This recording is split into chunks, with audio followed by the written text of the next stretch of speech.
Shirt show. All right, let's go. Shirt show! Talking shirt! Shirt show! Talking shirt! Shirt show! Talking shirt! Shirt show! Shirt, man! All right, episode 78 of Shirt Show. We're talking with Quinten from Squints in Canada. Let's go! Hey there, Dandy. Hi. Hey, motherfucker. Hey, motherfucker. Hey. Check. Hey. Is this thing working? Yeah. Hey. Hey. I like your hair and your sweater. You look like you're going out tonight. Yeah, I like your gray. It's Thanks. super dope. Thanks. Yeah. How was Turkey Day, man? It was good. Normally I go hunting with my dad and then sit in the cabin and have breakfast and sit by the fire and relax. And I didn't do that this year. I stayed home and I helped get the feast ready. And then I just ate and napped and then ate again and then napped and then went to bed. So when you say helped get the feast ready, do you mean you went to the store and bought it? Mm. Do you mean you I peeled potatoes like a prisoner. And then, or like you did. Yeah, right. And so then, my potato peeling story, that's what I used to do. Right, and then I revolutionized that business, actually. Right. Once I suggested, for those that don't know, I said, look, why are we peeling these potatoes just to make French fries? We can make the skin on French fries because those are great. Mm-hmm. And we did. And they were like, this lazy piece of shit just doesn't want to do it. Actually, the revenue, we have no other option. The revenue doubled. So it was a good thing. Mm-hmm. Right. It's all because of me. Right. So that sounds nice. Yeah. Mm-hmm. And then Friday I slept in and I was expecting a phone call from FedEx Freight to tell me when my shipment was going to be in. And then my dad calls and he's like, hey, the truck's here. And I was like, cool. Because I'm not at all ready for that. Can you help him back up and get the plate ready so we can pull it out of the truck? One of those surprises. Like half the time, I would say at least half the time that I've ordered equipment, I have shown up. Like I show up here in the morning and they're already here. Like their semi's backed up to our dock and the guy's asleep, like waiting. Like he got here at like 4 a.m, or midnight or whatever. When we got the gauntlet, the guy, I'm pretty sure he slept out front all night. Like he drove here, parked out front, just left it, truck on. But when I got here in the morning, like I pulled my car into the shop and he was probably a good, like, I don't know, 50 to 100 yards away from the shop. And you could hear his truck like, oots, oots, oots, oots, oots. He was fucking blaring club music. At what time? When I pulled into work, I don't know, like 8:30. Mm-hmm. And the dude gets out and he's just like this big, beefy, like Polish guy. And he was just hammering club music in his truck. So tell us, what did you get for Black Friday? What was in that truck? Oh yeah, I forgot it was my Black Friday sale. Yeah, what did you get? So I finally got my auto reclaim. Okay. My Blue Water Labs auto reclaim. And the funny thing is it at no fault to them at all. They expect you to, have a forklift. I do not have a forklift. So it was very fun trying to get the 13-foot pallet out of the truck. You know that you're supposed to have a forklift. Like that's how that works. Why are you the way you are? Like, that they're delivering in a semi, a crate, right? Yeah, they can back up to my dock, a loading dock, and then I could pallet jack it out. That's the point of a loading dock. I mean, no. Yeah. Mm-hmm. Yeah, it's not a tiny crate. It's a fucking auto reclaim. Yeah. Like it's big. Yeah, I don't feel sorry for you. Like you deserve it. I wasn't expecting you to feel sorry for me. I'm just letting you know that it was a fun time. Mm-hmm. Mm-hmm. So what'd you do? I put a pry bar underneath one side and pried it up as far as I could. And then we got a pallet jack underneath it. Mm-hmm. And then we scooted it and then got another pallet jack on the other side. And then we kind of like slowly inched it into the building and then all the way over to the washout. That's good. So yeah, me and my dad got it off the pallet, got it completely ready for Alex to show up on Wednesday. So he's the install. So Alex is the actual install tech. Yeah. I like that. Mm-hmm. And I'm not going to be here. Oh, well, that's a dick move. I'll be here Thursday. He's coming Wednesday. Yeah. So he's going to like get it level, get it where it's got to be, get shit put together. And then Thursday, Friday is going to be like actual, like get it ready and install. Okay. So yeah, it's here. Excited. Pumped. I'm happy for you. And Thanks. Once it's up and running, okay, and you've used it for, let's call it 1,000 screens. I'm coming to New York, whether you invite me or not, and I'm going to run some screens through that bitch. And if it's good, then I'm getting one. Okay. Sounds good. I'll sell that way we can have the same. I think it's important that we have it's important the same everything. Right. Just the same. Right. Right. Hey. It's for horses. So how many episodes in are you on Ted Lasso? I'm done. Finished it. You didn't do how do you do that sort of stuff? Where do you find, what would it have been like 10 hours straight? When I watch a show, I probably watch 2 or 3 episodes a night. Mm-hmm. Oh, that's right. Ted Lasso's only 2 seasons. 2 or 3 a night okay. And you started last night though? No, I didn't. That doesn't make any Ted Lasso. sense. I watched it I've been watching it for like 2 weeks. Well, you didn't tell me that. That's not very nice. I did. If you go back on this, you can see that I watched it and I talk about it. Go back on our episodes, you mean? Yeah. Yeah. Okay. I'm gonna, because you didn't say it. You're saying yes, you mentioned it last episode? Yes. I've mentioned it like every episode since I started watching it. So none. Okay, cool. What do you think? Was I right? I love Ted. Ted's was the my world favorite. right?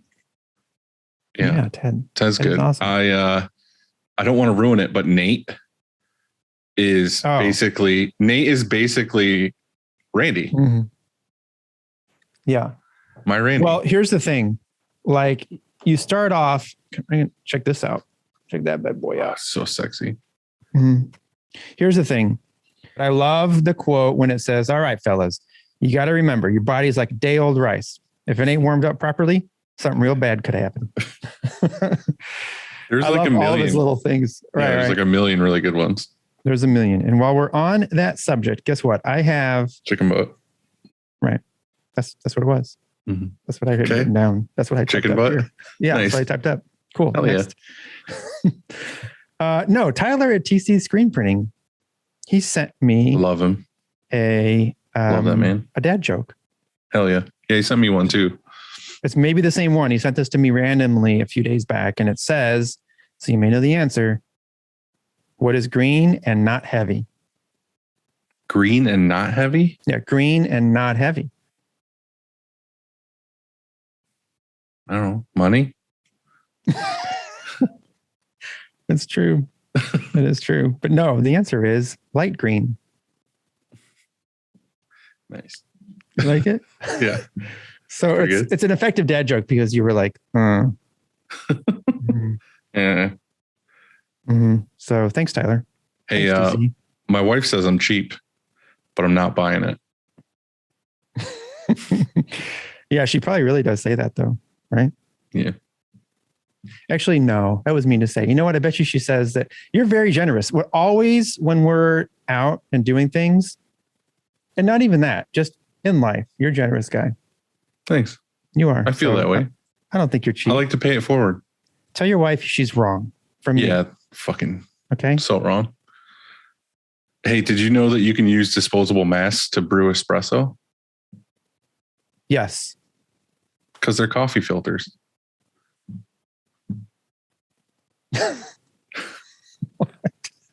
The mask is a coffee coffee filter. Yeah. You should have said it like coffee filters for me. You have to kind of slow spell it down. Out. Yeah, because when you're fast like that, my brain doesn't have that RAM. Like it's you wearing that hat right now is reminding me of like old days. Like you haven't worn it like that in a while, and it reminds me of my like hair's early kind of episodes. short. I buzzed it, even more. Those clippers. Looks so hot right now. Yeah, thanks. Mm-hmm.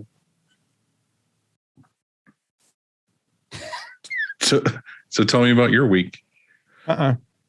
No? No. Not a good one? No, it's good. It's good. You just don't want to tell me? Right. Okay. Well, I mean, what's the week? We jammed 5 days into 2.5. Into 2.5 days, yeah. Yeah. And went home and partied. Nice. Partied like it's 1999. And now that I say that, check this shit out, bro. Is it your nipples? Oh, hell yeah. Print shirt? Yeah. Nice. Like did you get that at Target? No, worse.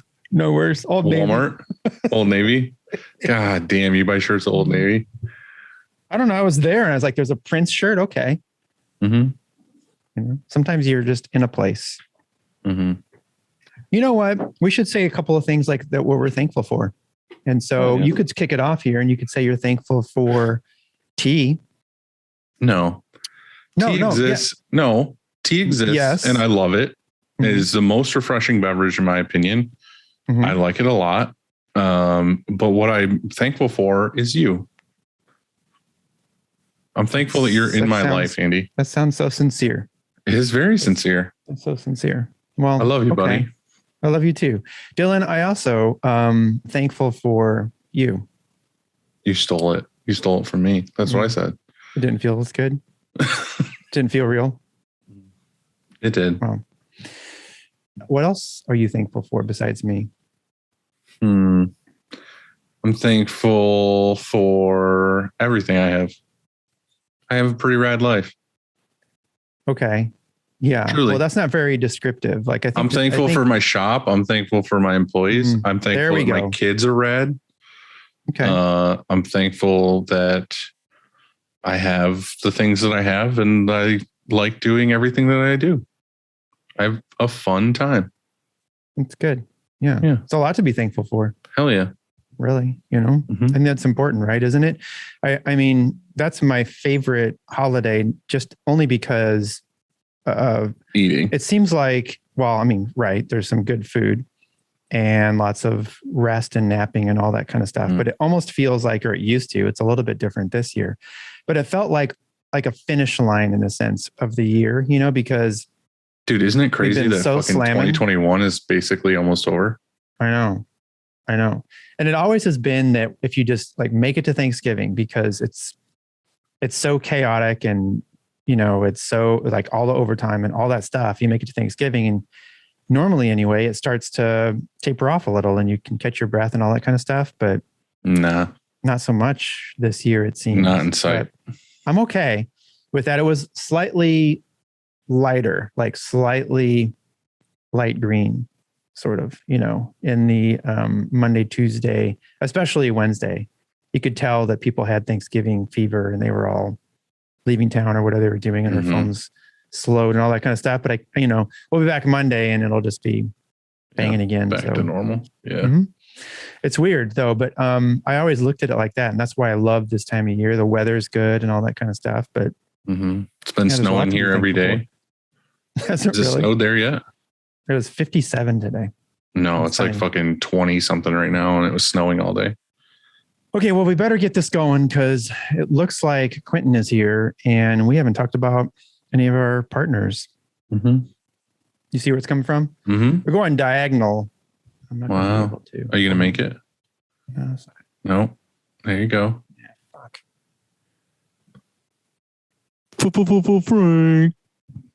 Okay. Okay. It all starts with the screen, and whether it's a new stretches or restretches, Frank and his team do it the best. Truth. To find out more, go to graphicscreenfashion.com, FFFFF. Frank.com. Or the most trackage is on greatfuckingscreens.com. Correct. Amundo. So check them out. Mm-hmm. Look, nobody likes cleaning screens, but Easy Way makes it easier.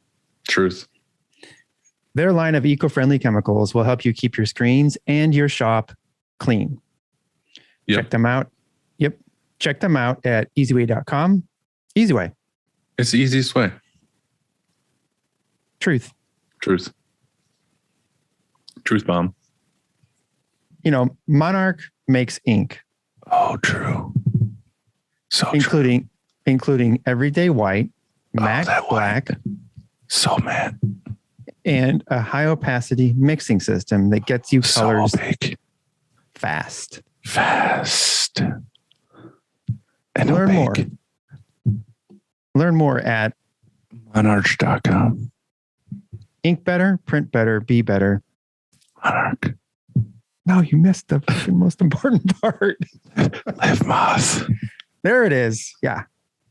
Live Moss. Yeah, baby. You got this. You got action today. I don't have it in front of me. I don't. Action engineering. I'm trying to remember what you say. All right, so here we go. They have the accessories that printers need. Good. Yeah, nailed it. Squeegees and flat bars and pallets and all those things too. If you want to use that cool shit that they have, go to actionengineering.com. Use Shirt Show at checkout to receive 15% off your first order.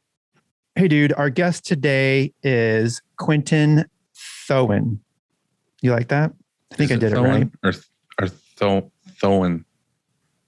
Is it Thoen or Thoen? That's what I want to know. I said it differently. Yeah, we'll find out.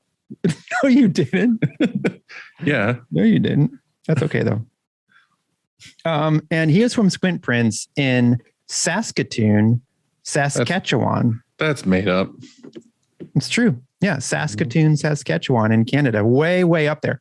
When I was looking sounds like up, the place where like the North Pole is or something. It's close because I looked up, just curious. I was curious like where exactly it is. Is it on an iceberg in the ocean? I think we should ask him that. That should be one of our questions. Right. If he has a print shop on an iceberg. That'd be pretty dope, right? I mean, it wouldn't get like ever hot. You don't have to worry about cooling your shop. So that'd be nice. I like that part. Titanic. He's not in a boat though. His shop would be in a building. And so he'd be okay. You know what I mean? But yeah, so that's who our guest is. And he is here. So I think we should take a drink of our... You want cheers? Wet our whistle. Yeah, let's cheers. Wet our whistles? Hold on. You get that DC crack. Doesn't this Doesn't this water look fancy because it's in this glass? Hey, bud. Happy Thanksgiving. Yeah, thank you. Oh, so good. Oh, yeah. When it hits your lips. It's just so good. Yo. What's up, dudes? Look at that background. Holy shit. There's so much color. Yeah. Yeah, he sent me a snapshot a couple hours ago of like his setup, and he was like kicked back with his feet up on the desk, ready to go. Totally, yeah. Hydro Mox kicked up, chilling. I'm so stoked, man. Nice to meet you guys. What's going on, man? Just hanging, just kicking it, waiting to come and shop with you guys. So you woke up this morning, got to the shop, and have been sitting in that chair until now? Basically, yeah. Since like 6 a.m. I was here early, right after the Black Friday rush or whatever. Hey, how do you pronounce your last name? Thoen. So see, that's what I said, Andy. That's what I said too. What did I say differently? I said it differently. Yeah. Okay, what are you guys up to? How's your guys' day going? Andy, tell us. My day is fantastic. It is a warm 57 degrees. We went on for a walk this morning. Oh, nice. I made I made scrambled eggs with some spinach and some tomatoes and some green pepper. Dang. Yep. And we put it over vegetables. No, it's not enough vegetables. And we put it over a brioche bun. Ooh. That's fancy, right? Amazing. Yeah. So it's been going great, man. How about you? Chill. Went out for breakfast this morning, but eggs Benny was bomb. No spinach on there, but the hollandaise. I've never had eggs Benedict. I've never had hollandaise sauce. Oh, dude, it's like the breakfast gravy. Never had it. Yeah. I'm more of like a sausage gravy and biscuits kind of guy. I don't know. Ukrainian breakfast. Yeah, that'll be good too. With the pierogies. Just fat guy breakfast. Yeah, so you said Ukrainian. I'm half Ukrainian. Oh, really? And so, but I don't know the breakfast. What was it? I missed it. I was looking down. Just like pierogies and sausage, but with eggs there too, you know, just throw some eggs by it. There's like in Saskatchewan, there's tons of Ukrainian people here. It's like where I'm from. So like lots of friends and stuff are Ukrainian. So, you know, they got the babas and the Guidos cooking up the pierogies at every meal, you know? Pierogies are amazing. Oh, so good. Yeah. Yeah. So did you work today at all, or you just went to breakfast and have been hanging out? We came here. I had like my buddy Easton in, who works for me now full time. So he came in and cleaned some screens and helped me get the setup here with the backdrop. We just kind of hung out and no working. I'm normally not working, trying not to work on the weekends, but coming in sometimes, but normally just like Monday to Friday, like 8 till 6 or something. I don't know. How many people you got there now? There's 3 of us. So me, my roommate quit construction and is now working here. He's like a super talented artist and just super interested in the printing process as well. So it's like winter here. So he didn't want to work minus 40 for another season, you know? So he's like, well, I might as well come hang out in the shop. So where it's 90. We just moved into this shop in March. So we were like out the garage for 3 years ish. So yeah, we're stoked to be here. So much more space and yeah. Did you move from the garage to that space just to get the auto, or were you just like, fuck it, I want a new space? It was kind of like, fuck it, I want a new space. And then the auto kind of just showed up on Kijiji, which is like the Craigslist of Canada. So basically we're in the garage, had like I only had like a back door to the alleyway, and like 3 people rolled up all at once one time, and you had to crack the whole door open. And it was kind of just like one of those, like I looked at it as if it's like a relationship. It's like, I'm either like just not screen printing and like, or it's like, let's do it and just go for it and get a new shop. Right. So then we kind of moved into the new shop. We were printing manually here for a long time. And then the auto, thank whoever you pray to, showed up on Kijiji, and it just worked out. That's crazy that an auto, especially a Sportsman, would show up on a Craigslist, you know? Totally. Yeah. Does that happen like, often? Like Craigslist for like screen printing equipment? Is that common there? Like yes and no. Like I was looking for for a couple of months. Once I found out that I was going to be in the new space, it was always like looking for it. But you know, some people are just like have it for like, I don't know, like way too much. Like they're basically knocking off like 10% of what they just bought it for or something. But,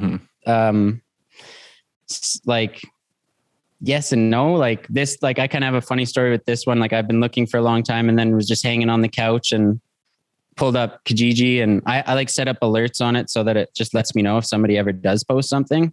And then this one showed up and it was like no pictures or anything, but it was like the Sportsman 810 and then the Radicure and then a rotary screw compressor all in one, but no pictures. And I called the guy and he was like, yeah, you're the first dude to call. Like, and then he was like, but I need it out of here. Like right now, like he kept basically like had it all just in his like house. Like, so did he have just like a dream to print and then he realized it sucked and didn't want to do it and just wanted it to fuck out? Or he said that he had a shop, but then with like COVID happening and stuff, he was basically just really large scale contract stuff. So he had all of his work that he had lined up kind of fall through. Mm. And we just like rolled over there and like flew out and rented a Zoom Boom forklift and shoved it all in a U-line. And yeah.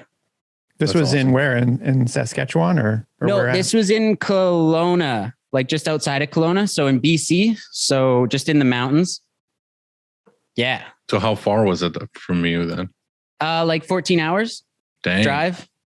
So flew out there. Funny story. Like he had already disassembled it all and it was all in his garage kind of there. And I get there and it had just rained. He's living in the mountains. So there's like tons of mud and stuff. And, he had like goats and shit all hanging out in his yard. And it was like disassembled in a sea can basically. And I'm just like, so this thing like runs, right? And he's just like one of those dudes. He's like, oh, fuck yeah. Oh yeah, for sure, man. Oh, it runs, of course. And I'm just like, okay, tight. Like, and then you get back and find out all the airlines have been chewed on by goats. Totally. We had to redo some airlines in it for sure. We kind of like went top to bottom, scrubbing that thing with a toothbrush basically, and got it all set up. And then it like wasn't working. We opened up like that main computer part, like those old 09 Sportsmans, you know, big switches and stuff. And there was a couple cords that were like severed and it kind of smelled like mouse poop. I was like, shit, I don't know how to reroute this thing. So we did end up getting a M&R tech in. The best thing you can do. He was like, yeah, you should put some mouse traps around here. I was like, that was not me, but yeah, it was awesome. The guy like got a really good deal on it. It was kind of like a get it out of here, my wife's piss deal. But did you pick up that dryer and also the compressor with it? Yeah. And the dryer's been working good and everything? Yeah, totally. Did you like burn some rats when you turned it on? Like, no, a bunch of mice living in it. No, there was like definitely had to vacuum out some like, you know, newspaper mouse houses that they built in there. Dylan and Quinten, I can't remember that the Radicure, what kind of dryer? It's not a gas dryer. It's an electric panel, IR panel. Yeah, it's IR? An infrared electric panel. So it's like got a 6-foot heat chamber. And then it also does have like forced air in there. Mm-hmm. So that's a good dryer. Dope. Yeah, it's chill. The electrical bills like was pretty like, holy shit, once we got it going, but yeah, it works. Dude, we had an American dryer and we had a brown dryer that were electric, and our electric bill was always so high. And I was like, holy fuck, dude, like definitely most of our bill is coming from this dryer. And then as soon as we switched to a gas dryer, it was like a huge difference. Totally. Like, and our gas bill isn't even that much. Like the only gas I have in this building is for the dryer. And I think it's like maybe like $110 a week, maybe in gas. Nice. That's and our electric bill was like, I don't know, like $3,000. Oh yeah. Like a month. It's like, I was like, fuck, dude. It's like, it's a lot. It's not that, it's like $800 a month for electric, which isn't too bad. That's like what our bill is now. Yeah. I just have one 20 by 24 like quartz flash, the new Chili D's or whatever. Mm-hmm. And then the auto, that, and the rotary screw compressor. Yeah. But the rotary screw is definitely helping you out because that's way more efficient on electric. Totally. Yeah. That was like, yeah, we lucked out and just got a really good deal. Yeah. I bought one thing like that used on Craigslist that I had to like go get. And it was that oval press auto that we had first. It was like our first auto, but like, I don't even count it because it didn't fucking work. Like it worked, but it was a death trap. But yeah, I couldn't imagine being like, hey, I've got this press in a container already taken apart, and you flew 14 hours away basically, and then drove it back and just hoped and prayed it worked. Yeah. Like our friend Kellen was like, make sure he turns it on in there and like, make sure it works. And then I get there and it's just like, but he has had some like troubles with that in the past. I was just hoping for it. And yeah, when the M&R dude came out, he was like, this is a really good press. Like for sure. He was stoked. And he had actually, it's funny, he had set it up in like 2009 in Regina, which is funny, which is like it's a town about like 2 hours away from us. That the Zoom just kind of skipped and it sounded like vagina. And I'm like, okay. Well, it sounds like vagina for sure, but yeah, Regina. Yeah, set up the auto in Vagina. Yeah, in Regina. Exactly. Moved it into the mountains. And then somehow it ended up in Kelowna. And then and then it's back here, back in its hometown. So, well, not hometown, but north. It just goes to show how well built those fucking things are. Yeah. Now it's in the Gooch, just a little bit north, you know? Right. Yeah. And shout out to Kellen. So he's probably, he's always good for some advice. And also, I just got a text from him that he bought his tickets to Long Beach. Yeah. I got to do that next week when I get back. Yeah. Totally. So are you going? Yeah. Are you going to go to Long I'm Beach? going to go. Yeah, I'm going to go. Oh, It's going to be my yeah. first year. I'm stoked. That's awesome. Yeah, it's a good time. Sugar Ray, I think I pre-booked that like yacht thing too or whatever. The boat, yeah. That's going to be sick. I'll buy you guys some free drinks for sure. Nice. I'm kind of scared, like open bar for Saskatchewan boys, a little dangerous, but we'll have some fun. We'll keep it mild, boys, you know? Maybe let that one slip for the boat ride, but just don't fall over. You'll be fine. Yeah, no doubt. You could swim.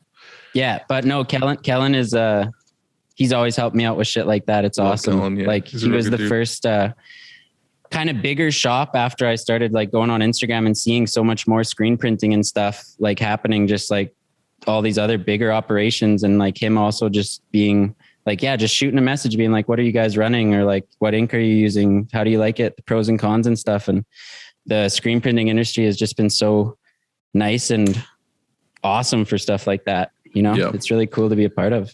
Yeah, that's the best thing for me is just the community that we have now. You can reach out to just about anybody and anybody's willing to help. Like it's rare to reach out to somebody and have them just be like, fuck off. Totally. Like it's almost always like, yeah, what do you need? For sure. Now, how far is Kellen from you? He's in Leduc.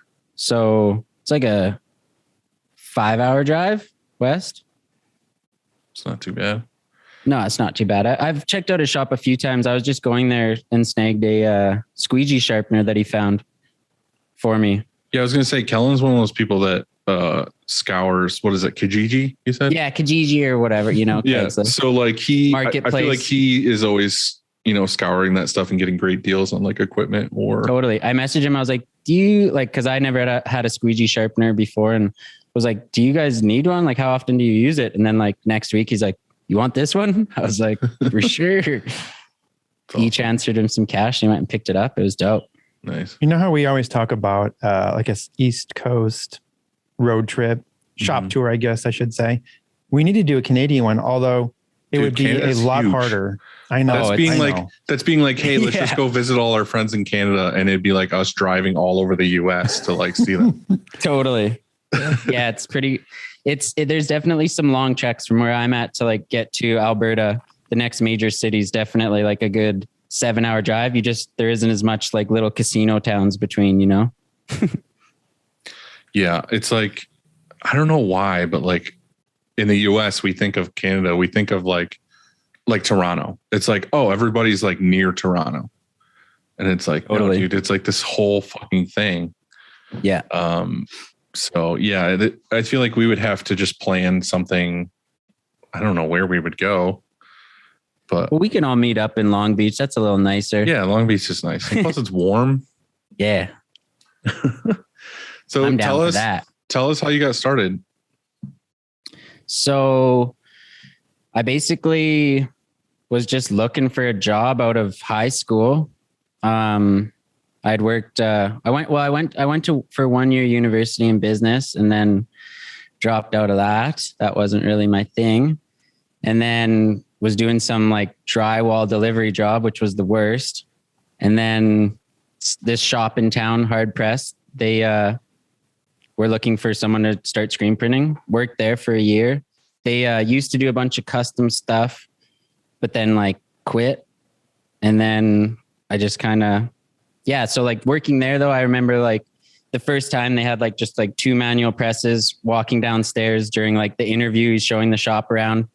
They were like printing some like sleeves with like for some welding shop, just with like a bunch of sick flames up it. I was just like mesmerized. I was like, this is dope. Like sick tunes bumping, bunch of ragtag printers.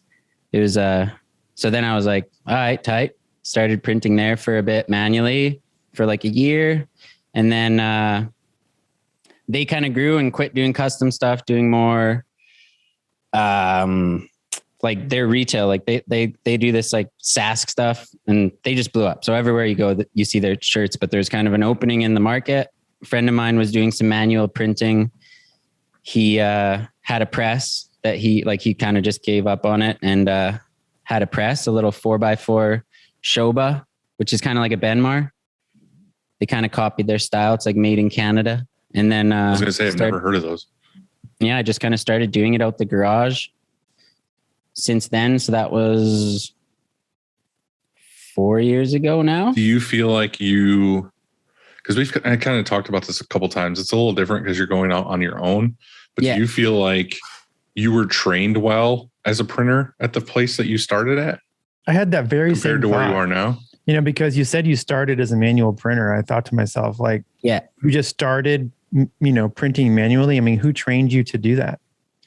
One of the guys down there kind of trained us to do it a bit, but I was trained good enough. I definitely had to unlearn a lot of stuff. Like once you get into your own space and like actually start caring more about it. Not that I didn't there, but it's different like, when it's yours and your name's on it. Yeah. I don't know. When I was working there, I definitely wasn't staying up late watching YouTube videos and like scouring forums on print stuff, So you kind of just like, you kind of get what your employee gives you. So I definitely had to unlearn a bunch of stuff. But I still like took a lot of stuff that I learned from there that like was good too. But like honestly, the first day we were working, I was just printing like bunch of like paper bags that they would like give. So that was just a good one color thing to start working. And then I caught on pretty quick. Like I was doing like 3-color jobs within the first week, which is like pretty good. And I learned a lot, but you're always learning. You guys know that. So always changing, and especially what works with you, your space, the equipment you have. So I guess when you went from there to doing it yourself, you could basically hit the ground running because you knew how to print stuff. Totally. Yeah. I could hit the ground running, and but like also like having a different light table, and I never knew that you like would have to change like time for screens and stuff, or like change the exposure time for different mesh counts and stuff. So it's kind of like relearning it all again and starting from scratch. But being able to pull the squeegee in manual is like one of the hardest things to like teach someone. Everyone that goes to like do it first try, you're like, it's just like it's like they're just doing a flood print or something. Like you just don't understand. It's like the corner of the squeegee that you kind of got to focus on. Yeah, I've done that before where I can't say never, but like I've trained people on printing manually when we were a younger company and we had to hire people because we just had like 4 manuals at one point. But it was always more, we had somebody that knew how to print, and then when the new guy comes in, the new guy learns from that guy, and so on and so on. Totally. So I didn't really have to teach them myself. Yeah. But I kind of taught some local punk kids once. They wanted to start screen printing on their own, and they were like, "Hey, can you make me a screen?" I was like, "Why don't you just come in? I'll like give you a bunch of stuff, and like I'll teach you how to print some stuff so you guys can actually do it on your own, because I know you're going to do it anyway. So like, let me show you like the basics." I remember the kid came in. It was a girl and her friend. And the very first time they pulled the squeegee, they pulled it, and then they didn't know what to do with the squeegee after they pulled it, and they just laid it down like in the ink. They just they were just like, they pulled it and they were like, "Oh, that looks good." And then you could tell they hesitated. They're like, "Oh, what do I do with the squeegee?" And then they just laid it down and like lifted the screen up, and I was just like, "Are you fucking kidding me?" Like, like how do you think that's what you do with that? You're totally just fucking right in the ink. Oh my god. But we had this discussion at the shop. I think it was at dinner last week or whatever, but we were talking about how, I'm not going to say names, I guess, but like a couple employees that have worked here recently just decided on their like totally separate that they were going to start a manual shop. Totally. And like I've talked about it on here before, but I said that like, to me, it's like the most revenge thing because they kind of left on shitty terms, like like instant quit or whatever. And it was like the best thing they could have done is said that they were going to start a printing shop, because I want them to realize how fucking hard it is, and it's not just like as easy as they think it is, because of the fact that they were just a printer. Like you working at that other place, you were just a printer. Like you didn't do any of the sales. You didn't do any of the business. You, like you said, you didn't burn the screens. You didn't do any pre-press. You just printed shirts. Well, I would burn the screens and stuff too, but like totally the whole business side is just like been so eye-opening on like how much more goes into it. Like just even being like, I remember when I first started and like just doing mock-ups and sending like, I mean, I'd always done Photoshop and stuff before, but just like sending an email and just not stressing over just like pressing that send button or like, you know, like kind of finding your way into, you know, how you want to do it too. Like everyone that was my question. That was my question is like, was it eye-opening to see like, holy shit, like this much actually goes into making this an operation, not just, it's not as easy as someone just being like, hey, I want shirts. And you're like, okay, cool. Like box to press. It's like, yeah. And I think it's like a lot of like also, just being like good people skills and being able to like chat with people, knowing people as well. Like the business side is a whole other thing. It's a different world. Yeah. I mean, it sounds like, so you originally were in the business school, you said in college, so you had some sort of interest in that. And then kind of not really. It got like pushed onto me for sure, but like, I don't know, but yeah, continue. Sorry. And then, I understand. So, I mean, I was the same way because I went to business. I started in the business school and I was going to be an accounting major, and I got into my junior year in my junior level accounting, and I withdrew from every accounting class because my big heater's turning on for 1 sec. I'm just going to go flip the breaker. Yeah, it's kicking on. I can't hear you. I can't hear it. Oh, you can't hear it. Can you hear it? No, he's going to get I'll go shut that off or something. Just have a sip of DC. Yeah, I'm just having a little DC. Yo, sorry, Andy. Oh, you're good. Yeah, continue. You were starting in business. Yeah. Yeah. So basically you were gonna be an accountant. Correct. And I might have watched Wall Street or something, the movie, and thought, oh, well, this is cool. It was the 80s. And then I don't know. I got into those classes and I said, this isn't me. I don't want to do this. And so I grew my hair really long and became a hippie. But my question was that did you have clients when you transitioned away from that other business? So when you built out your garage shop and you ordered this equipment, when in your head, were you like, oh, this is going to be a hobby? Or did you already have accounts that you could immediately go and print for? No, I didn't have any accounts that I could like immediately go and print for necessarily. I mean, I just kind of started doing it, printing for like bands and stuff that I knew, and a few businesses, just through like friends of friends that had businesses. Like in Saskatchewan, it's a pretty like small place. Like there's only 1 million people living in our whole province, the size of, California. So we're kind of close knit, and we like just kind of started doing it. And it was nice at the start too, because I wasn't really ever had a plan of getting like as big as it's getting, because I mean, I started that when I was 21. So it was just, all we needed was just like pay rent and get a couple like 100 tees or 200 tees through the door a month, So, and I also didn't want to like step on any toes and keep a good relationship with the shop that I worked at before, So didn't want to like, even though they did quit doing stuff, but are they somewhat close to you? Oh yeah. Like they're definitely close to us. Yeah, for sure. But it sounded like they switched. They went from a custom, shop into their own private, like they had a brand. So yeah, like you said, it opened up and you took advantage of it. That's smart. Yeah, it was nice. Yeah. And we're just like trying to create something cool. Like here, like a lot of manual shops here. There's not really many automatic shops, and like listening to your guys' podcast, I've been listening to you guys like from the start. So it's really cool to be here, by the way. And so not like just hearing about the autos and like how much, and just like, going to bed looking at like M&R on YouTube and just seeing it and picturing that, seeing it in the future, and just trying to fill a hole kind of. And yeah, when I was a kid or, a teenager, we got these magazines with stereo equipment, and I'd always I'd get them and go through like 100 times, you know, and know exactly what I wanted. And the same thing goes for my first auto, because there wasn't like, it really wasn't, they didn't have a web presence back then. And so I had the catalog for M&R, and I would just go through that at night, just like you said, and look at which auto am I going to get and how many colors and all this stuff. And so that's cool. Yeah. Just imagining it. And like, I watched like so many videos of it before I even seen one in person. The first one I ever like seen in person was at Kellen's shop when I went to his open house like 2 years ago. And then just like hearing it, it's like dope. Yeah, I was stoked. It's like the Christmas wish book. Like we had like Sears is like a big outlet here. Just flipping. You know what's so weird though, is now it seems like M&R is shifting away from that sound. The sound that the Sportsman makes, because we have two Sportsmen and they make that sound of the exhaust, you know, or whatever it is. Totally. When it's like a little turbo.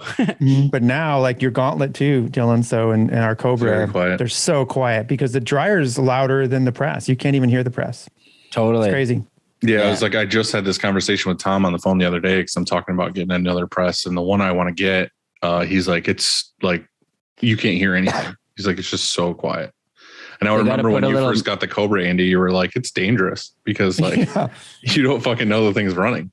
Well, I used to time it, you know, like you probably do now. If you're offloading or loading or whatever, you know the sounds it makes when when that carousel comes up and down. You can tell how much time you have to get the shirt straight before it moves. Like it's not going to index. Your carousel is not going to spin, obviously, when it's up, and so you know that you have time. And then when it drops, you got to. For sure. Going, but on the Cobra, you have no idea. Like it just goes. Yeah. It's I mean, it's timed, but they gotta put a little muffler tip on it. Yeah. There's no warning. It just goes. But back to what you were saying, Dylan, you had a couple of employees leave and start their own shop. I was watching this thing, the Food That Built America, the other day. And they were talking about McDonald's, and Ray Kroc and his I want to say it was number 3, like the number 3 guy at the company. And he was there for years and years and years. And they built McDonald's to, you know, this giant fast food corporation, I guess. But the number 3 guy left.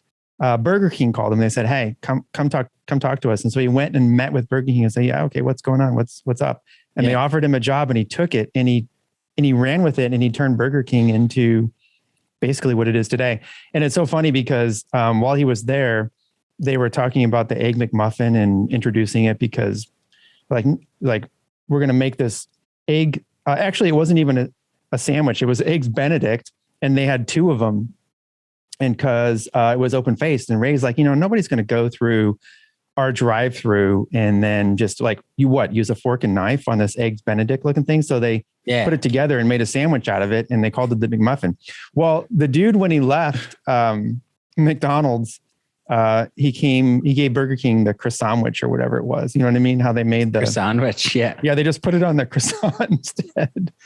So, I mean, the same thing, my point is like the same thing goes on. Like, I think that people, eventually want to go and maybe do their own thing, or maybe they feel like smothered in the company they're in. The thing is that's totally cool. Like that's cool to me if you are here and you get inspired and want to go do your own thing. Totally. But there's two totally different ways to go about it. There's one, you come talk to me about it and say, hey, you know, I have this passion. I want to do this my own thing. I'm putting in my 2 weeks. This is what I'm going to do.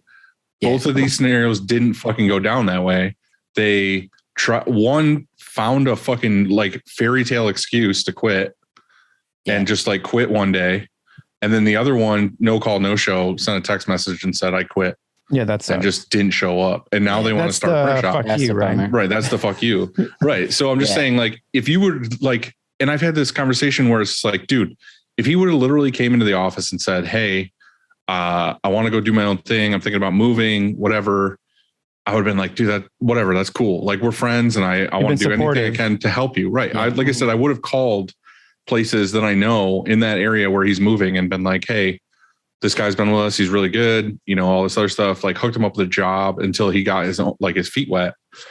But to just be like, no, fuck you and quit like instantly. It's like, dude, fuck that. Like, I definitely wasn't like, I'm No starting respect. a shop, so I'm putting in my 2 weeks. Like I kind of quit and I went and traveled and did some skateboarding out in BC, like for the summer, like sleeping in tents and in the bowls of the skate parks and stuff and chilling. And then took a job.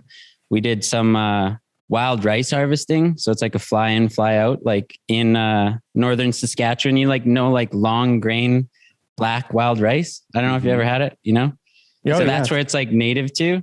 So it was like fly in on like a ski plane and then like land. And we were there for like a month and a half, just chilling on a boat, smoking dope, shoveling rice. It was chill. Sounds And like then a crazy fucking awesome life experience. It was like the best job ever for real. It was like, oh, this is so much, like, it was so sick. It was me and my 3 buds and we just like lived in like a little like tiny like cabin basically for a month and a half, just hanging out. And then we just chill on this big flat bottom boat. And then they had like basically a big like grain elevator fan or like big grain picking up like a fan boat basically that would just run across these reeds. Cause the wild rice just grows out of the water, like reeds, basically like cattails almost, and it just knocks into this trough and we'd hang out there, come up and we'd just like pull this string and dump it and shovel it in to bags. And it was so much fun. But yeah, the bush life was awesome. And then, so then like while I was starting screen printing, I was doing like, I would still work other jobs in the first few years when I was doing it, so I'd like still like go do like construction or help out some homies do construction and then I was like, oh, I really like this bush job. That was super fun. I might go do something like that again. And my cousin's boyfriend messaged me. He was like, you want to come tree plant? I was like, oh, sick. That'll be a sick bush job. Nah, dude, that was like prison work. I was like, what sent me here? Just bending over.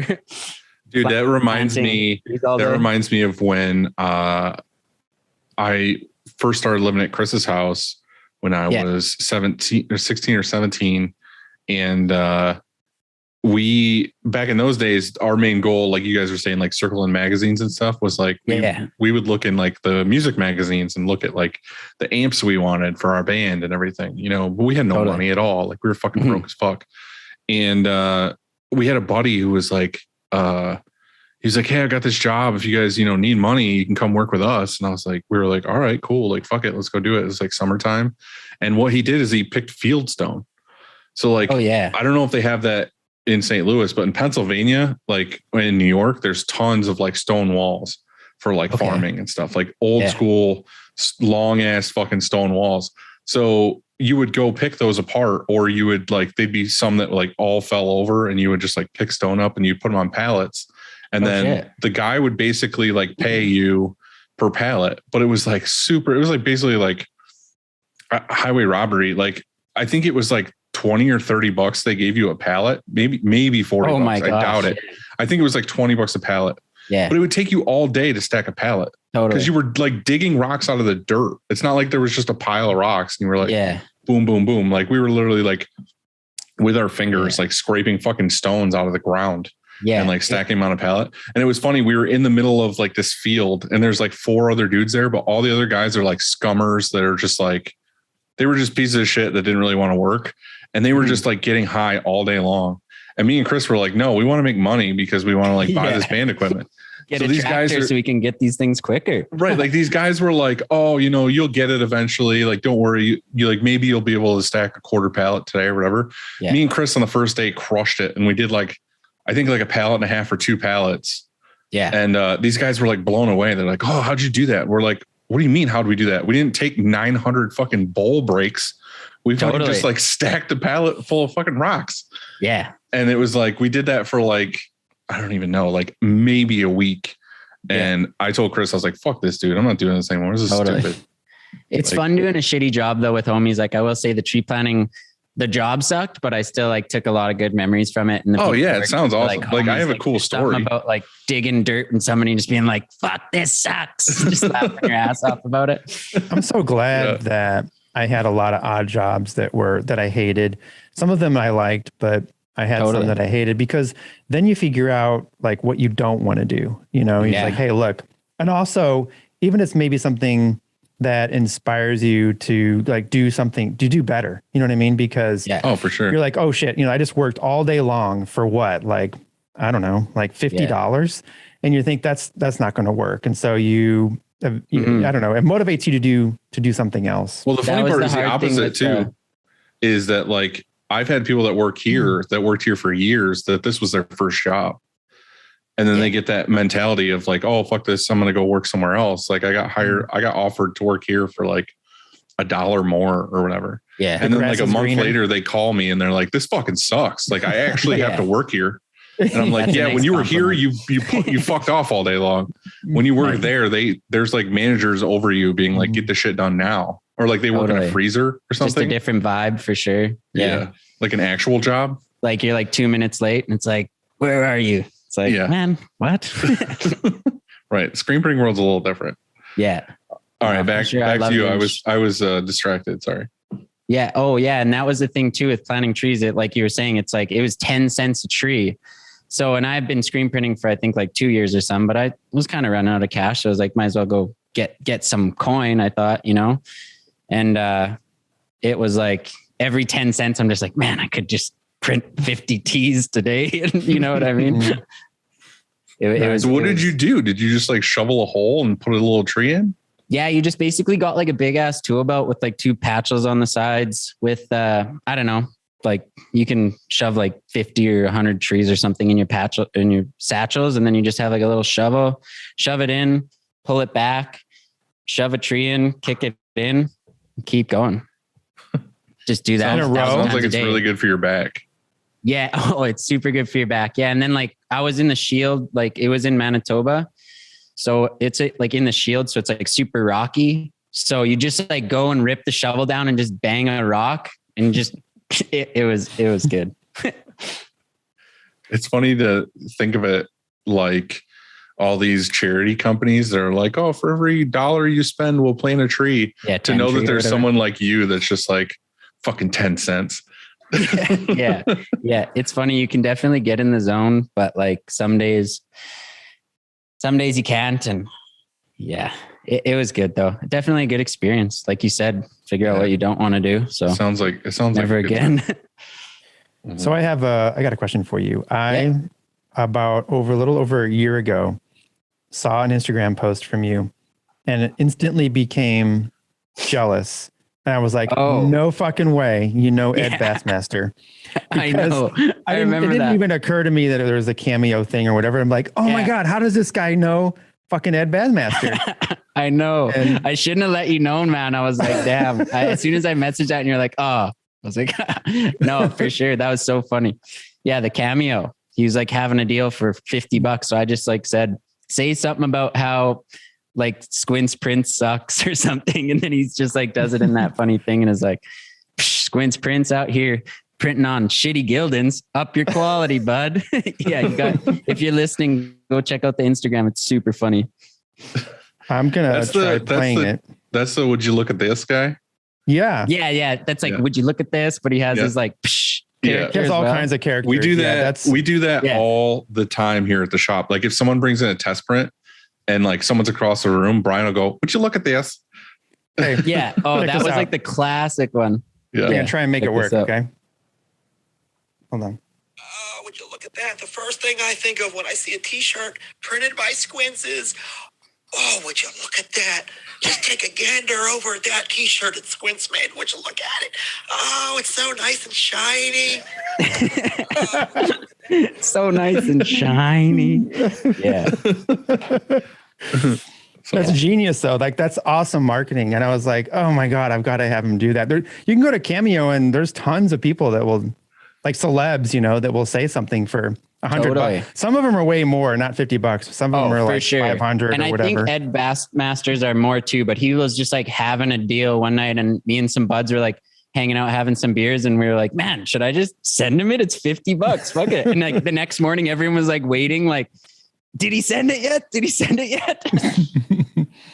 It's such a weird thing. It's like, Yeah. Are you like hard up for money where you're just like, I'm just gonna put myself out there and some dude's gonna pay me $50 to be like, hey, my shirts look like shit. And he's like, reads off a microphone with a camera, and then you pay him $50 and he's like, all right, well, on to the next one.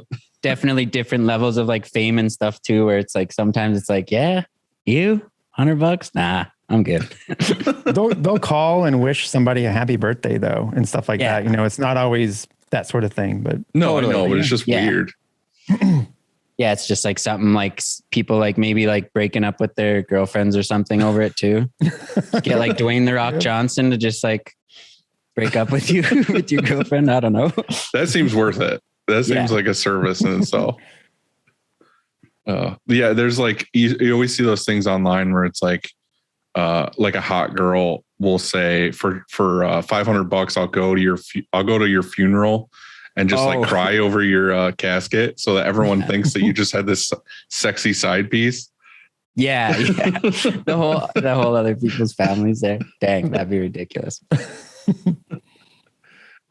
So continue your story. I feel like we went really off the rails. Like you were manually printing at the other shop. You came to your basement?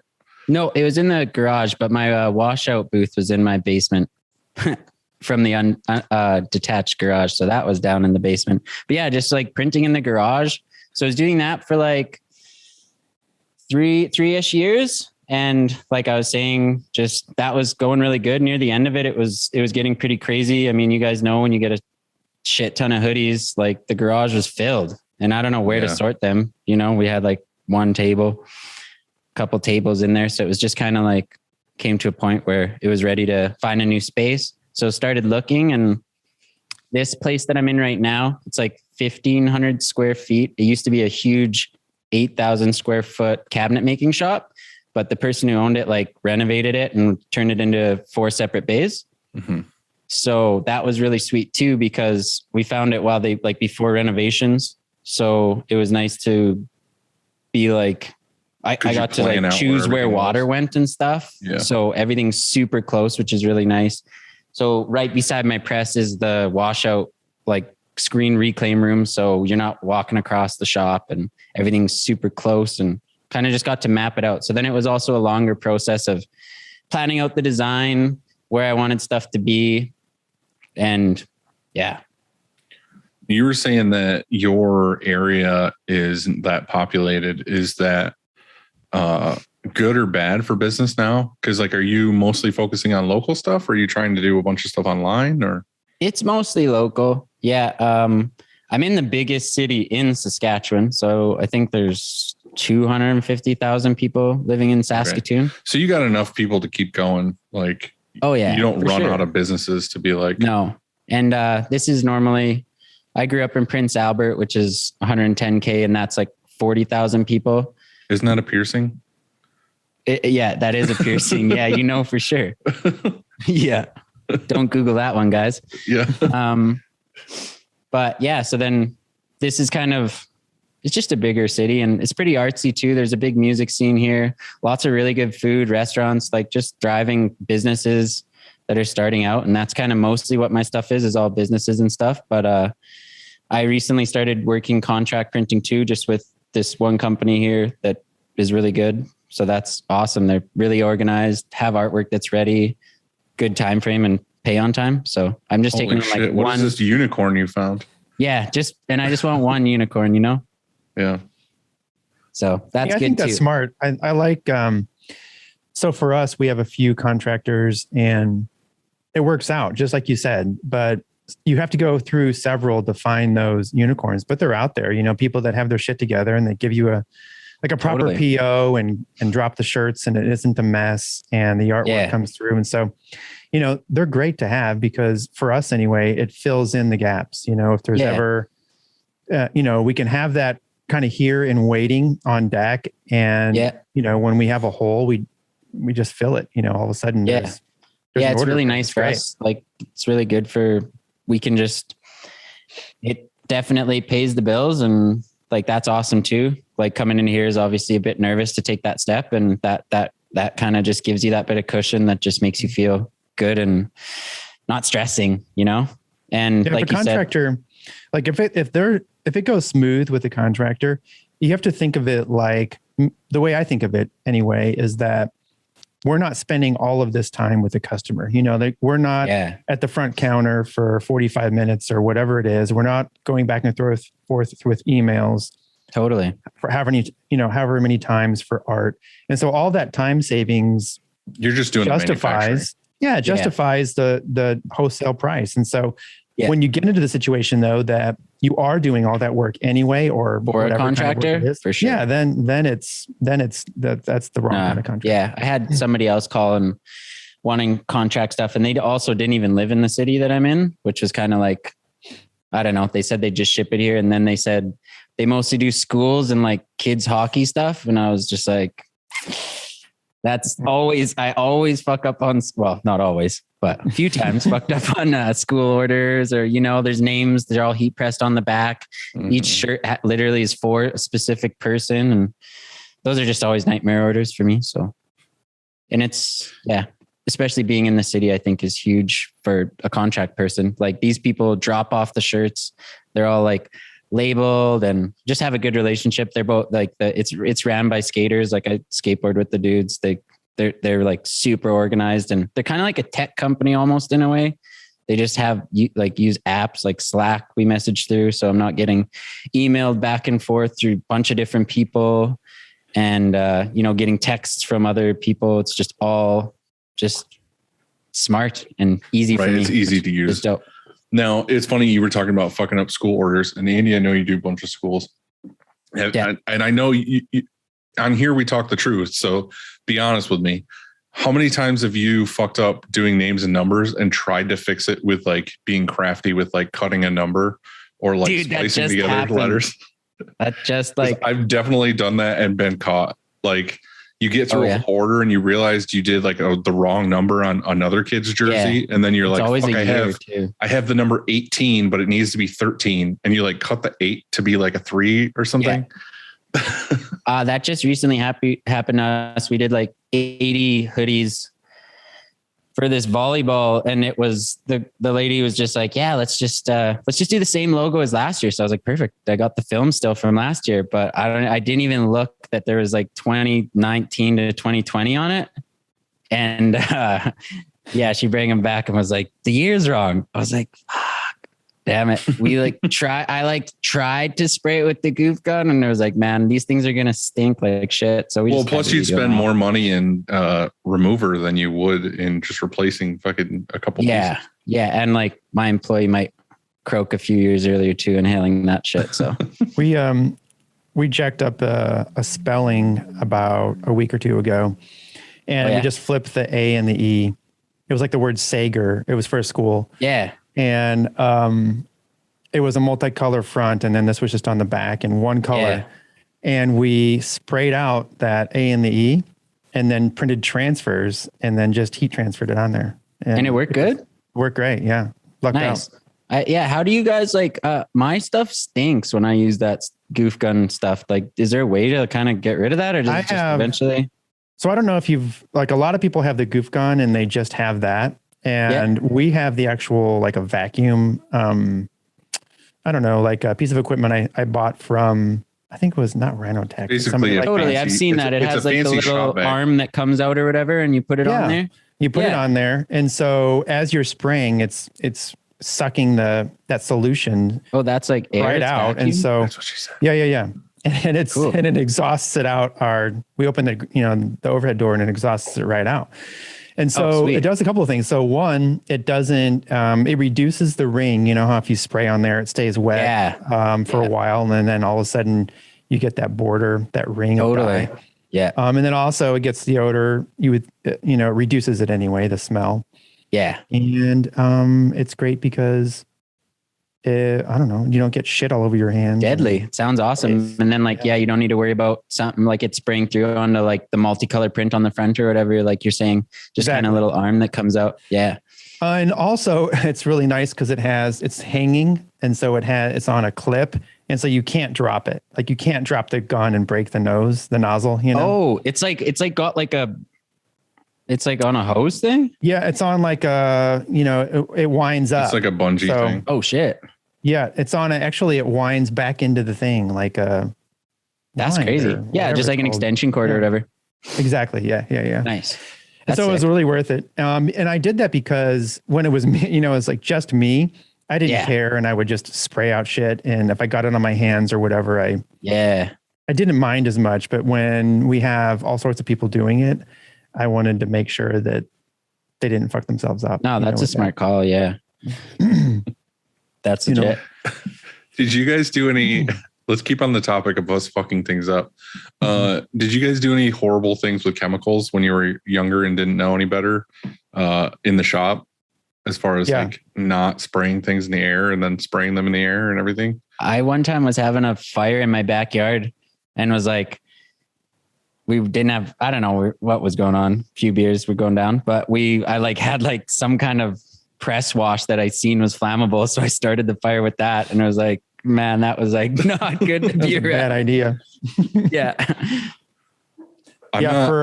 For me, we didn't used to use pallet masking tape, pallet tape. Yeah, totally. And we would just print direct to the pallets. I didn't know. Did you use glue still too? This is way long ago. I used adhesive, I missed Elmer's. No, you just use Elmer's glue. Right.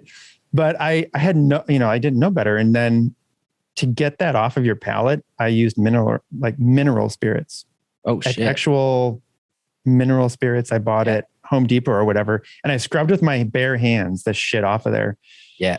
It was idiotic, but I didn't know. I didn't know you could just get pallet peel and then peel it right off. The used manual that I got had that. The guy, like my buddy that I bought it off of, he didn't use that either. So I just like flipped it around, kind of like I just like flipped it around. And I wish I would have known about the mineral spirits, but I flipped it around and like screwed it in from the other side and like, oh, I see. Some greasy bondoing, because it's just like MDF pallets or whatever, those manual pallets. And then there was like some like, dents coming through whatever from where the screws were. So we just like threw some epoxy on and sanded it, but totally. That's funny. Yeah. We used to, I don't even remember what it was called. We had this like super, super harsh dehazer chemical, and it looked like, it was like tar, basically. It was like this, like liquidy black juice. And we actually we called it Black Death. Like, I don't know what it was actually called, but we put it in a spray bottle, called it Black Death. On the bottle, we put like fucking skull and crossbones on the front. Cause this stuff would like, if you sprayed it in the air, like on the screen and then like took a breath, like it would your body would shut your airway down. Like no joke. Automatically your body would be like, this isn't coming in my body. Time to die. Oh right. Like if you have this in you, you will die. So anyway, It's funny. Like we didn't know any better and we put it in a spray bottle because we were like, fuck, how else you can put this on the screen? Yeah. So we were like spraying the screen. You take a scrub brush and you would scrub the shit, but we didn't use gloves either in the washout booth. Oh shit. So we would spray the shit. And like I said, it would be in the air and you would breathe it and you'd be like, oh, like you felt like you were going to die. But like Chris, who I hired first, like clean screens for me. And he was cleaning all these screens and he doesn't complain. He's just like, this is what we're doing and whatever. They got to the point where he was like, he said his fingernails felt squishy. Like he could literally like push in on his fingernails because they were like pliable from this chemical, like being on his fucking hands. Yeah. So the funny thing is Chris is fucking told me about that. He's like, my fucking fingernails are like pliable and this is like not good. Like, I feel like they're going to come off. Like, obviously this is a health like the issue. Flies going down, like that old movie, The Fly. He's just starting to peel them off or whatever. And it's funny because I called my rep like right then and there. And I was like, maybe there's a better way to like put this on. And like I said, I didn't know there was other chemicals. I didn't know there was other options or whatever at the beginning. And I called my rep and like Chris can hear like my rep through the phone because he's like standing there. Yeah. And I'm like, hey man, I got this chemical. I can't remember what it was. I was looking at the bottle. And we're like spraying it on the screens. He's like, wait, you're spraying that? He's like, you absolutely should not be making that airborne. He's like, you're supposed to like dilute it down first of all, and then like put a sponge in it and then scrub it on the screen, not like straight concentrate in the air and like get it all over you. Yeah. Like you should definitely wear gloves No, we were straight up like pouring it in a bottle and spraying it in the air. And it was just like, super, super harmful. But yeah, if you got it on your skin, it would like burn your skin. They got to get better labels on those things sometimes, because like you got to go on the internet to find out the labels sometimes. But the thing is you just call a rep in the beginning. You don't know any better. You call a rep and be like, hey, I need dehazer. And they're like, okay, cool. Or you say, hey, I've got a bunch of shit left over in my screen. What do I do? And they're just like, I'm going to send you something. They don't say like, hey, this is this thing. Don't make it airborne. Like put it in the thing and scrub it on the thing. Yeah. It's like, are your fingernails falling off right now? If so, a good idea. We're going to forward you to health and safety, bro. Right. Like this chemical is taking this off of your life. Yeah. No. So I know what you mean though, but they should have better labels on it, but dang. So does he still have his fingernails? He's good now. Yeah. Nice. He's had a bunch of like, I mean, Chris has been here forever. Like Chris has been here since I started the company. So like he has a bunch of like stories like that of just like shit happening to us here at work. Yeah. One time we were putting together those like, I think you can buy them at like Home Depot or Lowe's, those like black racks, like the smaller ones you like put shirts on. I think you use them at your shop, Andy, don't you? Mm-hmm. Yep. I think like we were putting them together and there was like a Phillips head screw on the bottom of the side of the rack. And you had to like screw it in to like put the grating in or something. And I remember he was like, a screw was like super tight and hard to go in. And he was like screwing it like right here. And then he slipped off the screw and stabbed himself in the face with the screwdriver. And it like was this close from like going into his eyeball. And it was like right underneath his eye. And it hit him so hard that the screwdriver hit the bone, like went through his skin and hit the bone. And then when he pulled the screwdriver out, there was a perfect like Phillips head, like cut through his skin to get to his bone in his face. Well, you asked me how my week went, and I forgot to tell you that I cut myself every day last week. On purpose. In different ways. Like the first way. To hear that, bro. Jeez. Yeah. Yeah. Well, that's the thing. That's the thing. Yeah. But the tape dispensers that have those teeth on them.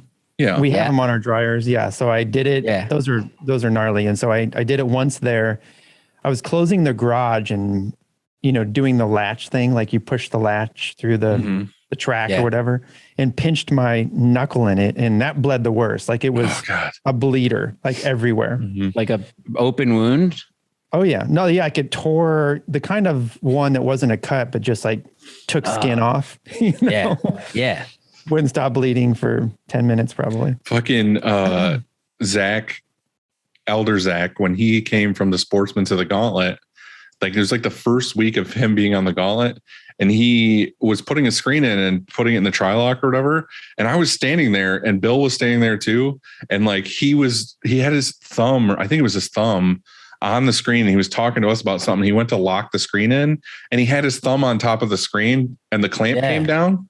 And it like crushed his thumb, and he instantly did one of those like, oh, I fucking like smashed my thumb or whatever. Dude. And the funny thing is like it instantly gave him like a huge blood blister, like on the bottom side of his thumb. Rip the skin off? No, and I was like, oh, you got a blood blister like that. I mean, yeah, that sucks. You pinched your finger, but like you have a blood blister, just like pop it or something or whatever. And then the next day he came in and like the whole tip of his thumb, like his nail was totally black. The bottom side of his thumb was like black because he left the blood blister there. Yeah. So it's like the whole tip of his thumb just like turned black because he fucking crushed it. This wasn't the same guy that lost the fingernails, right? No, totally different guy. Okay. That reminds me, one time when I was like in elementary school, we were over at this girl's house for lunch, and my friend, I don't know what happened, but like somebody shut the door. Like I shut the door. It wasn't somebody, it was me, but You're like, I don't know who. Somebody kicked this like, door in. I was like, we were kind of like fake being like, yo, like you're not allowed to come in for lunch. As a joke. And then he like somehow got his finger stuck. His pinky finger got stuck inside the door hinge from the other side, and then he yanked it out, and it was like, he was like, open the door. And it was like squirting blood. And it looked like fake blood. I was like, that's ketchup. And then it was like, no, man, this is real. And he's just like, oh shit. And just booked it home. Yeah. Just started running. Dude, that's how it is at my house. I'm still really good friends with him. So now it's funny. His pinky's like literally half a centimeter shorter. He had to get a like plastic surgery. I was like, how did you get it in like the, where like the in the door. That gives me the heebies thinking about it. That's the thing is, like, at my house, I have an old Victorian. Like, there's all these like super heavy wood doors in the house. Yeah. And the kids, you always hear them playing, you know, like you said, like running from room to room and slamming the doors on each other and being like, whatever. I'm just waiting for a broken finger.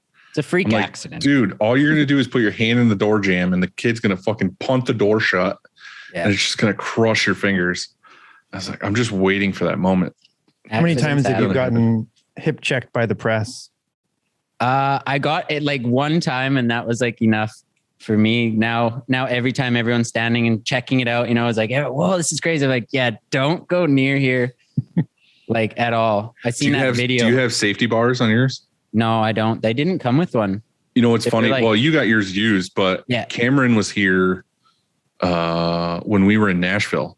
What was that, a week ago, 2 weeks ago? He came to do some maintenance stuff on the Gauntlet and he checked the lifters on the Sportsman. And it was funny because it was Cameron and he was like, I know him and like he's buddy. And he was talking to my staff because I wasn't here. And he was like, I'm going to have to like write this up in the report. Like Zach told me about it. He's like, Cameron had to like write you up for something. And I was like, what the fuck do you have to write me up for? Like, this isn't school. Yeah. And they had to write a note in their system that I had no safety bars because I took them all off. I was like, fine, thanks. When the guy came and set up our press, he said that too. He was like you're signing this right now saying no safety bars. So if anybody gets cut in half, like, yeah, that's crazy. Buy the wheelchair. Why don't you have safety bars? Because fucking shit gets caught on them and they're just fucking in the way. No, you put them in the wrong spot then. No, they came Nothing ever gets caught. So I'll give you our measurements because we have them perfect so that it won't. Obviously. It won't. Because I think, well, obviously, yeah, right. I mean, because we didn't have them perfect before because it depends on who installs them. You have to install them in the right spot. Okay. And give me your secret measurements and I'll give you our secret measurements because nothing has ever gotten caught in it.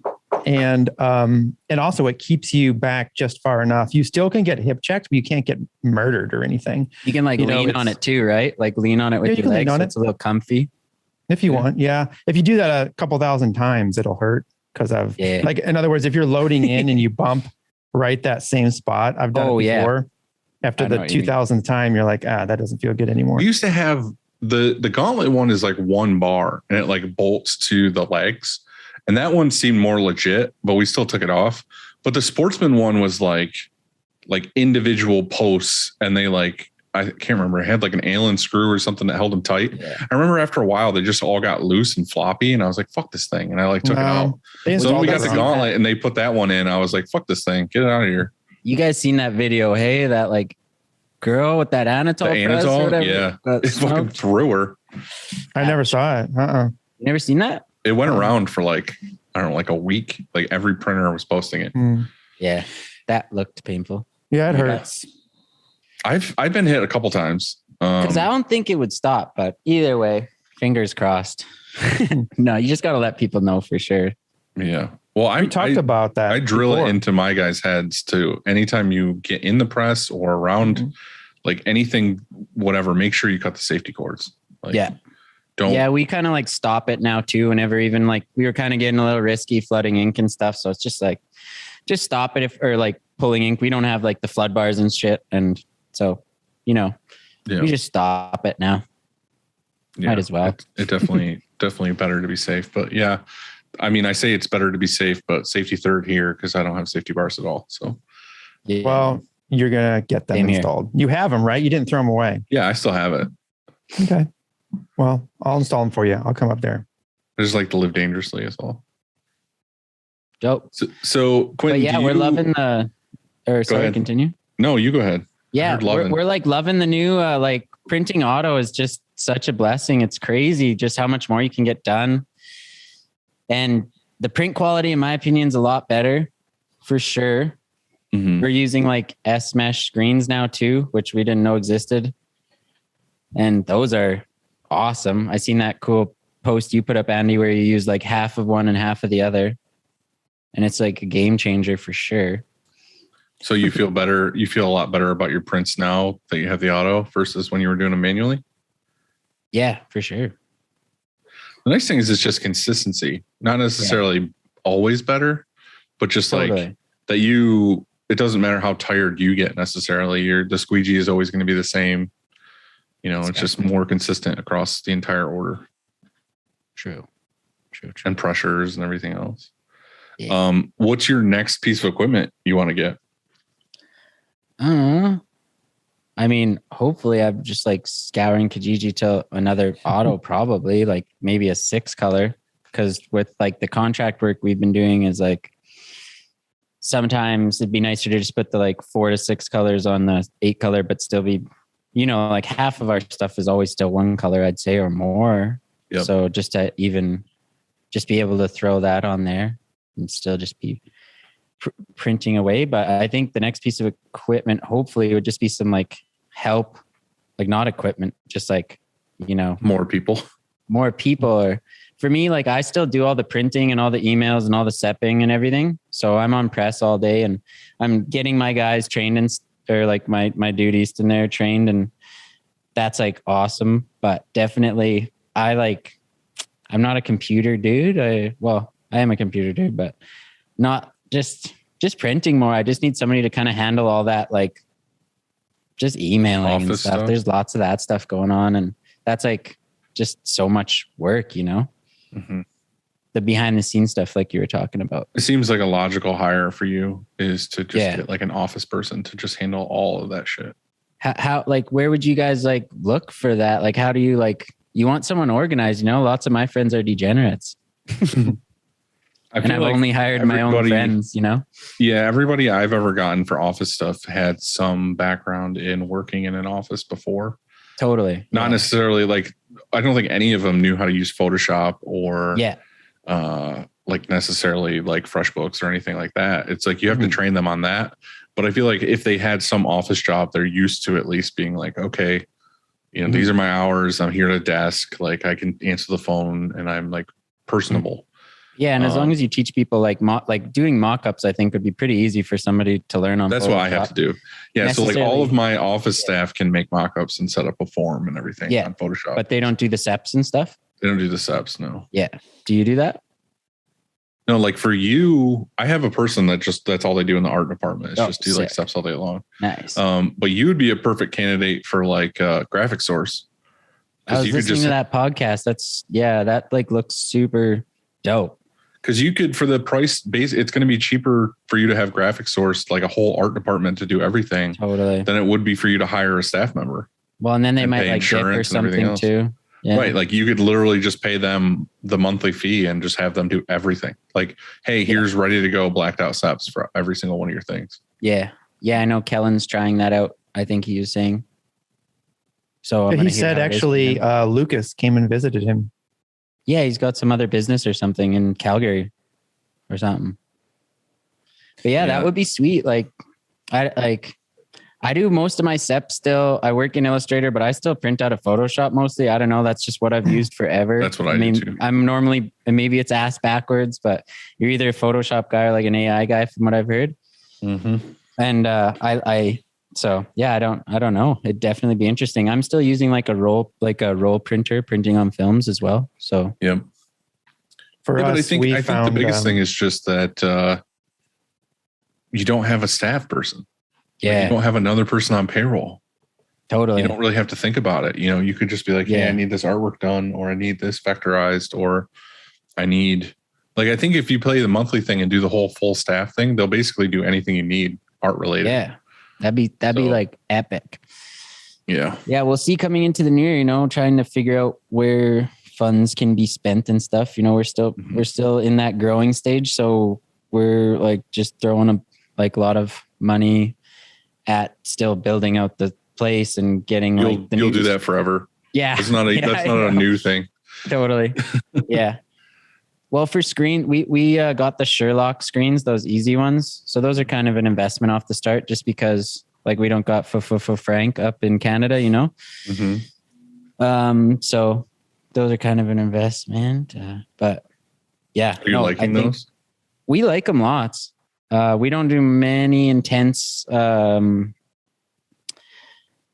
are those called again? The SEPs where it's like simulated process. Simulated process. Yeah. So we don't do much of those, mostly spot colors, but we get good reg and tension's always good. So I just called them and ordered 2 screens last week. I needed 2 Teflon screens for my hotheads. And nice. I called them and I was like, hey, I don't use Sherlock. I don't have the stretcher. Is there any way I could just buy 2 25-36 screens and have you stretch the Teflon on and then just ship them to me?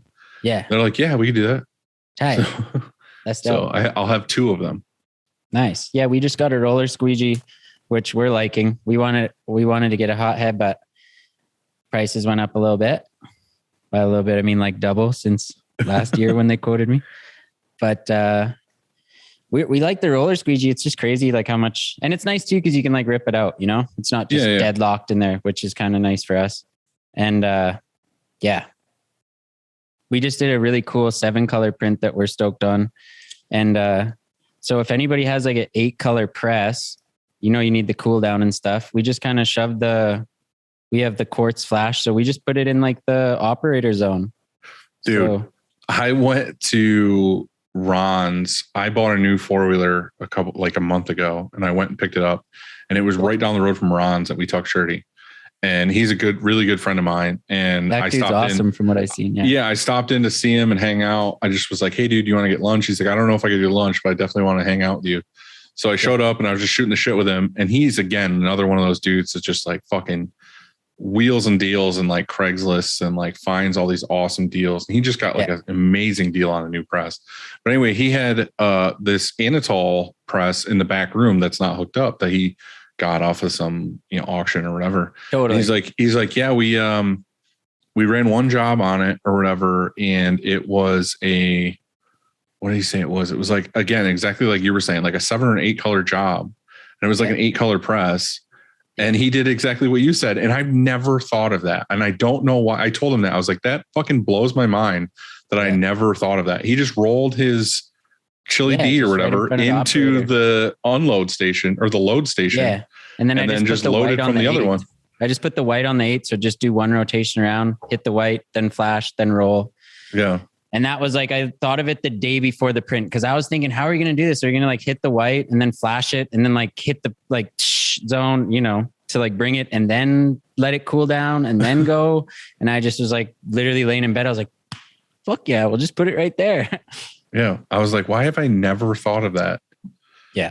So that's, it's definitely not something you want to do all the time. No, but if you were a really cool print, it was like really this like kind of hype beast clothing store in town it's like a pretty big, cool artist. They haven't like released it yet, but I'm stoked on it. It looks awesome. So we were happy with it. That's sweet.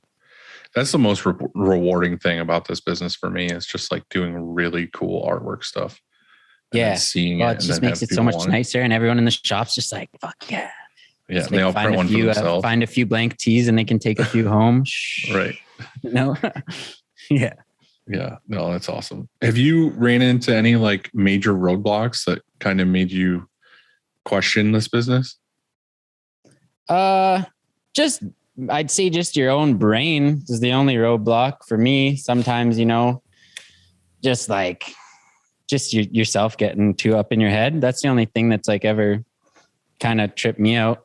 But most of the time, I don't know, I put a lot of trust in myself and where we're going and taking it chill, not doing any too like huge of major leaps unless, you can land it or, ride it out. So like, not too much. I try and have a lot of faith in myself and what we're going to do, Is it mostly like business kind of stuff or like finance stuff that's tripping you up? Or is it just kind of being like, I don't know if I want to do this kind of thing? Sometimes a little bit of that. I'd say at the start where it's like I was saying when I was manually printing. So I was doing it for manually printing for like 5 years. So you kind of get into that where it's like, I don't know. I don't want to do this anymore. Like 200 shirts a day, 3 colors or something, it's just like, it starts to like get a wear and tear on you. So that was where kind of that, and, just regular life stuff. You kind of just be like, you're like, I think if you're not thinking that way, if you're not questioning what you're doing, sometimes that's kind of a dumb move too. So, but then you wake up and you're just like, let's do it. Let's keep doing it. Or let's, like sleep it off and you're fine again in the morning. Yeah. You're counting your pennies, or like sometimes you're like up on your like, online banking, like, is this going to work? But then you're like, so I'd say just, if you you can do it and you're doing it, just give her, I was just thinking about that the other day. I think I was going to the ATM, and it's funny, like years ago when we were first starting it out, I would always have to like check the bank account all the time, anytime before I made any purchases, or like I had to go to the ATM to just take money out. I always had to go check and make sure I actually had that money to spend. Yeah. You know what I mean? I'd be like, fuck, do I have, like, I know I have to pay payroll and I know I have to pay this, but like, do I have this extra money to like get out and go do this thing that I need to do? Yeah. And it's like, I don't want to sound shitty, but like, I don't ever have to think about that anymore. I'm just like, yeah, I have more than enough money in my account to like do what I got to do. Man. And like, it's fine. That's where we're hoping to be too. So it's like I said, I'm not trying to brag, but it's like totally when you're starting out, right? When you're starting out, it's like you're so strapped all the time because you're just you're figuring everything out. Yeah. And B, you're not a fucking business person either. Like you're talking about Andy and me and you, we all tried to go to college and we were like, fuck this. It's like, we didn't learn anything from that. We didn't learn how to be like perfect business people. It took me like 6 years of doing this to finally like get my ass in gear and stop like blowing money and actually like figure out how to save money or how to like do any of that. Like I was fucking horrible with money for the longest time. Like always robbing Peter to pay Paul all the time. And it's horrible. Well, it sounds like you still are if you're going to an ATM. Like nobody goes to an ATM. Why do you? I don't even have an ATM card. Really? I don't even know my ATM pin. Like, why would you not go to an ATM? You still need cash to buy some stuff. Yeah. Why wouldn't you want to carry cash? That's like the number one thing you should do is like taught by like your father and your grandfather is to always have cash in your pocket. Okay, how many times have we gone? How many times have we gone somewhere, me and you, and I always have cash in my pocket to like. I'm not saying I don't have cash. I have a little cash on me, but I don't ever really spend it. I use my credit card because I get points. But and also it just tracks everything. Like it shows me where I've been. And then it's nice to see that. And then the other thing is that when somebody comes to your shop and pays $600 in cash. You own or draw. Yeah, that's your cash. I'm not arguing that. Of it, I'm just saying I always try to have like $400 or $500 in cash on me, like in my pocket. Yeah, but don't go to the ATM. Like that's weird. Don't say that. And also don't say that. True. Come at me. Whoever wants to fucking try to steal my money, come on. Dylan likes to open his wallet and have like all these hundreds and be like, yeah, what's up? No, hey, assholes that heard me say that and want to take my money. It's in my front left pocket. Come at me. Who you want to try to take my money out of my bike? Just kidding. I don't know. Like I use cash all the time. Like totally. Like I said, tips or whatever. Like it's nice to just go to. There's something about counting cash. It feels good. Let's be real. To me, it's probably like how do you guys count your cash? Because all you guys cash in the States is like all the same money. Ours is like monopoly money. 50s are red, browns or hundreds are brown, 20s are green, 5s are blue. Yeah. I was visiting the States and I thought I was rich and they're just like, I had a pocket full of ones. I was like, shit. Yeah. So I made the mistake of starting Squid Games and I think we're at like, I don't know. We finished 6 episodes and I want to say there's 8 or 9. I love how you're still watching that show. You texted me the other day and asked me if I watched it yet. And I said, no, I'm not going to. And you were like, good, don't. And now you're telling me that you're still watching it. Well, I think I have to, how you have to finish some things once you've started it because you just want to find out. But I just was giving you a friendly, like, hey, don't start watching this thing because then you'll have to keep going. And it's not, I don't know. Are you watching it with the dub or with the subtitles? Oh, we put it in English. So I guess the dub, and it's weird because the voices don't match up. Like it's pretty bad. But what I was going to say about it is they have, they'll say things, they'll talk in dollars in Korea, Korean money or whatever. And he'll be like, he went to his ex's house and he was like, he needed to borrow some cash. And he goes, can I get like $2.5 million I don't know what it was, yen or whatever it was. Yeah. And I was like, 2.5 million. Like you're asking your ex for 2.5 million bucks. Like maybe She's your like, undies back. Like, so it was just completely different. So it's kind of lost me whenever they say like, oh, you know, I'm going to get 100 million, whatever. Cause he went to the horse track and he got 100 million something or whatever. Yeah. I was lost. Like, how much money did you win? I don't know. Is that a lot? The rest of the episode, you're just like, fuck, dude. Like, what's going on? I don't know. I think it's one of those things of just like the prepperness in me of like, what if the card doesn't work? Or what if I'm out with friends and I'm paying for dinner and like my card gets declined because I forgot to call and say I'm like visiting somewhere else. It's like, I always want to have that backup in my pocket of like, oh, this didn't work. Let me pay you. Okay. Well, have the backup. I'm sorry. That's what I'm saying. I have the backup. I have cash in my pocket. Sure, but don't go to the fucking ATM. I'm not ever going to pay with like on my phone. I still am like, Apple keeps asking me to throw my credit card on the phone. Dude, I'm like, all the time. Nah, I talk to people that are friends and they're like, oh, just use Apple Pay. I'm like, I don't have that shit. Like, just like, yeah, I don't know. It just seems weird. Or like Venmo. Yeah. People are like, Venmo me this money. To pay, like we have like e-transfer through our bank. So, but you guys like have Cash App or something, right? In the States. Yeah, we do. So say I needed to pay my friend $20. So I just e-transfer him through my bank. Like through, you know what I do is I give them a 20. Yeah, but there's no more ATMs in the future, bro. What are you gonna do? Yeah, ATMs are gonna go away. I'm just gonna use gold bars. And I'm not saying don't carry cash because you should carry cash. You got to have that backup, right? But especially when you're traveling. I mean, just said don't have it. No, I said don't go to ATMs. Never mind. Yeah, when you're traveling, cash is still king everywhere else for sure.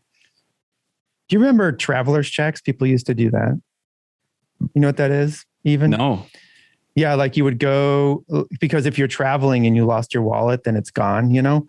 And so you would go and buy like traveler's checks. They called them from American Express, I think it was. You could go to your bank or whatever. And you say, hey, I need $500 in traveler's checks. And if you lost it, then they would give it back to you. Like it's guaranteed or whatever. Oh, like you had to like show yourself, like prove that you're yourself or whatever? Yeah, like you had some sort of serial number on it that it was yours. And if you lost it, say, hey, I lost my traveler's checks, and they would give you the money back.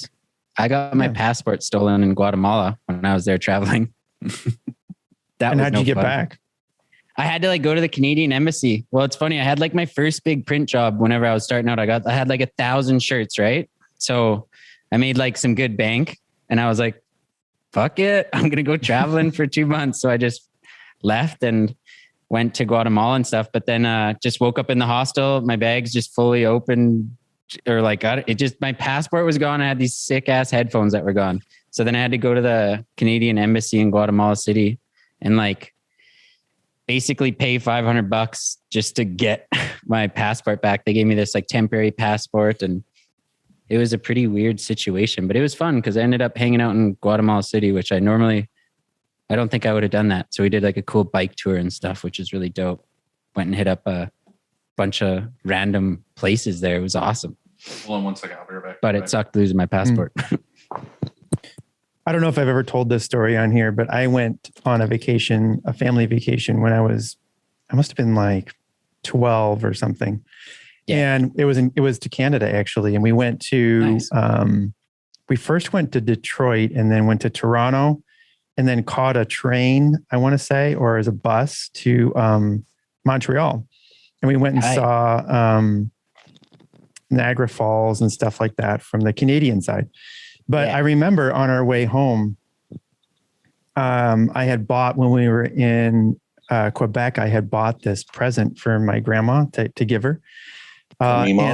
And it was like a tea set or something, you know. It probably wasn't very nice, but I was 12 and I was all, I had like whatever. Nice. Yeah, okay, I'm going to give this to my grandma. And so we were on the bus, and the seat was open next to me, and then somebody got on at a stop, you know, like not like a bus in a city, but a long track, like a Greyhound type of bus. And this dude sat next to me, and we started talking or something, and I showed him this tea set that I bought. And then we had stopped at like the next stop or whatever. And the bus driver was like, hey, you want to grab some chips or whatever at this, you know, we'll be here for 10 minutes. And I went and grabbed those chips, and that motherfucker stole it. Like he took it from me. Yeah. He stole my grandma's tea set in Canada. This guy. No way, man. Sounds like a Canadian thing. Yeah, that is super Canadian, man. Well, anyway, I had to grab. It's funny you remember that. I have my old passport in my backpack. I don't know if you could see my 16-year-old picture. That's you? Yeah. Hell yeah, dude. Look at that. Yeah, man. I was 16. Netflix series are you coming on next, bro? So yeah, I had my passport in my backpack. So nice. That's awesome. I got it right here. Yeah, I'm a little bit different person than I was. Do you have any good funny stories of when something got stolen from you? Random. I don't have any. The only time anything got stole from me really that I can think of was my stepbrother stole a shitload of cash from me once when I was the reason why I got this passport, actually. And a good reason to carry cash. There you go. You didn't learn your lesson, did you? That $500 cash in your pocket. No, it wasn't in my pocket. I was in high school and I worked at the grocery store, and a really good friend of mine, we were going to go to Europe and do like backpacking or whatever. Yeah. So I went and got this passport in what year was it? In 2005, I got this passport, and I had started saving money in this like lockbox, and I like cut a hole in the top, like a slit. So, and I locked it and like got rid of the key so I wouldn't like take out of it, because I didn't trust myself to not be like, oh, I'm going to go party this weekend and like take some money out of it. So I cut a slit in the top of it, and anytime I had cash, I just put it in this lockbox. Well, my parents were divorced, and I would like leave the house and like go to my mom's and come back. And then I came back one time, and the whole top of it was like fucking cracked open and like ripped open, and all the money was taken out of it. And come to find out, like the very next day, my fucking stepbrother like went to school and like was buying like everybody ice cream and like fucking buying all this shit, had like knew this and knew that. And he just like fucking stole all my money and like fucking. He's Robin Hood, basically, right? Yeah, he's Robin Hood. Fucking yeah, that's what he was. So that was like the only time I think I've really been robbed. One time, my friend Corey Solitrowski, he had a Mickey Mouse watch. He was in this. We were 15 maybe, or 16 in high school. He had this Mickey Mouse watch, and the sketchy friend was hanging with us, and he spent the night. There was a bunch of people spending the night at somebody's house, and then Corey wakes up and his watch is gone. The Mickey Mouse watch is gone. Off his wrist? Is he a fucking magician there? I don't know. I hope so. That's even a better story. Is this David? That's even Blaine? better story. Yeah. So off his wrist. He's like, yeah, our buddy David Blaine. I don't know where he is now, but you know, yeah, he disappeared. Right, he was a professional crook. But anyway, we were like, I know it was this Jeff guy. We were certain of it, and so we went over to his house like the next day, knocked on his door, and I distracted him. And he had it on. While you were downstairs. No, and Corey went upstairs and stole it back. It was up there. And you actually found it? Yep, nice. Found it, took it back. That's dope. That's you can do that, right? You just steal it back? Oh, for sure. Stealing back. What is stealing back called? Is that just called getting it back? I don't know. Getting her back. It's called justice. It's justice? That is justice. I had an ex-girlfriend in high school that, in high school, your girlfriend always comes over to your house and brings a bunch of shit over, and you have stuff in your house or whatever. Yeah. And my house was notorious for like not ever locking the front door. So it's funny. I say friend, but a friend of mine, I get home one day to my house, and my friend's car is in the driveway. And I'm like, what the fuck? And I like walk up, and he's sitting in the driver's seat, and he's like, I'm sorry. And I'm like, what are you talking about? He's like, I'm sorry. Allison's in your house. I probably shouldn't have said what her name was, but whatever. We'll keep it hush. We'll beep it. Yeah. Out. So anyway, he's like, she's in your house. And I'm like, what the fuck are you? Why did you bring her here? And he's like, I'm sorry. And I like go in the house, and she's like just about to come out the door with like armfuls of my shit. Like she has some of her shit, but she has like a bunch of my clothes. Oh, stealing some of your stuff. Yeah, she's stealing my shit. Like she had a bunch of her clothes, my clothes, and she had my fucking like Halo Edition Xbox Like the first Xbox, it was like see-through green. Yeah, and it had my fucking Halo and all that shit. The funny thing, come to find out, the reason why he drove her is because she said that she bought me that Xbox, and that if he drove her to my house, she would give him the Xbox because she had to just go pick up some of her stuff. Sounds a little fishy to me. I don't know. He just basically drove her to my house and they robbed me. And this is your friend? Yeah, that's what I said. I did air quotes for people listening. I said friend. Yeah, man. But I guess I was robbed that time too. But to me, that was just like clothes and a funny story. No, that's super funny.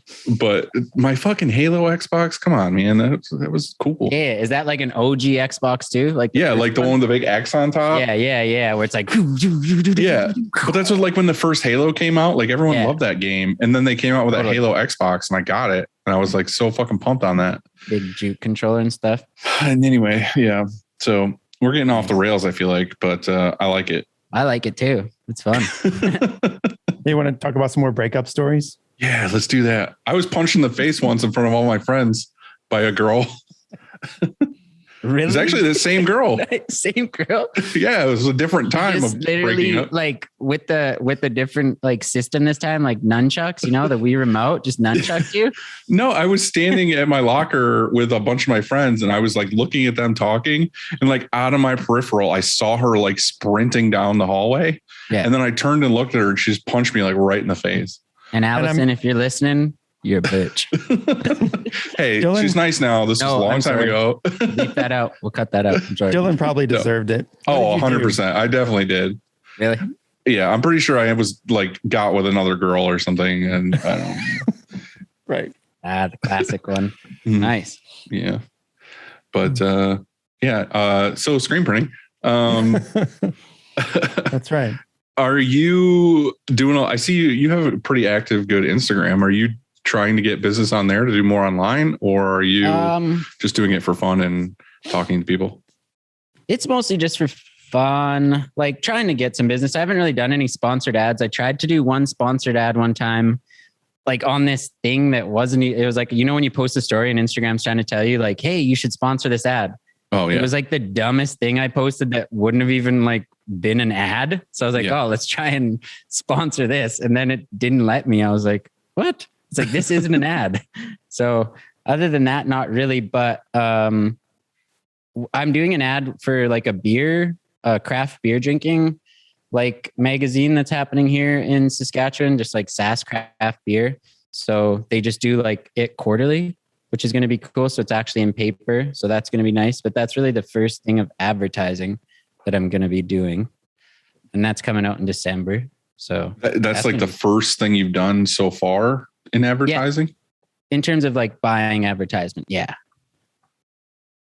But not much social media. I don't know. I like just natural, just getting work regularly. I feel like a lot of the times if you're, a lot of the times you might just like, I don't know. Just, like you said, if you're getting bad clients are bad. Yeah. If you're getting the local people, you're getting like a flow of people being like, if you did a brewery and then they tell their friends and then you get another order out of it. Well, there's so like 38 breweries that are part of this. Cause there's like lots of microbreweries. Like obviously you guys know it's like a huge thing everywhere.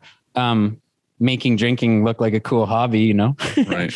But so there's like 38 breweries. So, and they need merch. People who drink there like are pretty like love beer, of course, and it's going to be sweet. Hopefully like snag a few breweries off that, which will pay for the ad itself, if they're long-term customers. So, that's cool. It's just fun, Yeah. We made like a pretty funny ad that's just like really popping and looks like it's made on Microsoft Paint back in the day. So, I mean, we don't do any advertising, Dylan, do you? Not really. I do a paid thing on Instagram once in a while when it's something I can tell that would go good with a certain market. But it's definitely more targeted towards a certain niche. Do you find that it gets you like actual orders in, or does it just get you more followers or like? No, it's definitely more towards like we're doing one right now. That's like, cause one of our massive niches that we do a ton of stuff for is like the trades. So like construction and electricians and all that stuff. And we did one that was like Zach on press. And these aren't intentional, really. It's like if I took a photo in the shop or something that I just thought was cool and I wanted to post on Instagram, I'll look at it later and be like, oh, that got decent amount of attention. But obviously, like the whole algorithm bullshit where like it only got shown to 4% of your audience or whatever. And I look at it, I'm like, this is a really good photo that would play well if it was specifically targeted towards the niche that it was about. You know what I mean? So like Zach printed a builder's, like some, trade company's shirt or whatever, like a builder company. And I was like, you know what? I'll just put like $100 behind it. And I'll just say that I want to target specifically towards like builders, electricians, and blah, blah, blah. And like go down a list. It'll get not necessarily, it'll get some new people, but it'll more be shown to the people in that trade specifically that would be like, oh, I need more shirts for my staff, for my, workers or whatever. And then they'll hit us up and say, hey, I need more stuff or whatever. So to me, it's more just trying to get the full audience that I already have. You know what I mean? Like I want to remind them because like, why is it come back or whatever? Yeah. And the funny thing is it kind of sucks to say, but like, I wish there was a thing, and there might even be a thing that I don't know about, but like, I wish there was a thing where if I have X amount of followers, I could just pay a monthly fee to Instagram and be like, will you just show my shit to all the people who follow me that like actually want to see what we're making? Like old school Instagram for sure. Yeah. Where it would just went like you had a fucking feed and you could scroll through and hit the end. You remember that when you would scroll and it'd be like you've seen everything posted. Totally. Like, that was sick, man. Right. That was the best thing because it was like everyone I followed, I could see everything they made and created. And like friends, I could be like, hey, I saw your post from yesterday or whatever. And people were kind of using posts more like stories are used now back then. Because it was more like I would definitely pay like 20 or 30 or whatever it is a month and just be like, show everything that I make to everyone who follows me. Like, why is that not a fucking thing? Mm-hmm. So I don't know. It does work. But I don't do it very often. I might do it like once every couple months or something. If I find something that I want to do. But I don't really do any other weird. Here's how terrible Instagram is. Ready? I'm going to show you my feed or tell you my feed, how many sponsors there are. So post, sponsored ad, 1, 2, 3, 4, sponsored ad, 1. Are you just going down your feed? 3, sponsored ad. It's like almost every other fucking post. 3, sponsored ad. 1, 2, 3, sponsored ad. Yeah. It's kind of dope when you get a sponsored ad though that is like nice to actually watch too sometimes, which is like super rare. But yeah, it is ridiculous. Yeah. Instagram's I don't know. That's why I try not to like, I like it's smart to focus in that stuff too, but I still think, I mean, right now, like real world engagement and seeing people in real life and them coming to your shop or like, just knowing that I'm a real person by them is like huge for us. Yeah. I 1000% get that. And I do love that when there are like local people that we work with, and we do work with a lot of local people. But for me, I'm so in the middle of nowhere that like, I cannot at all survive on local business. Like it's not a thing. And the way that we created this business and where we are now is solely because of social media.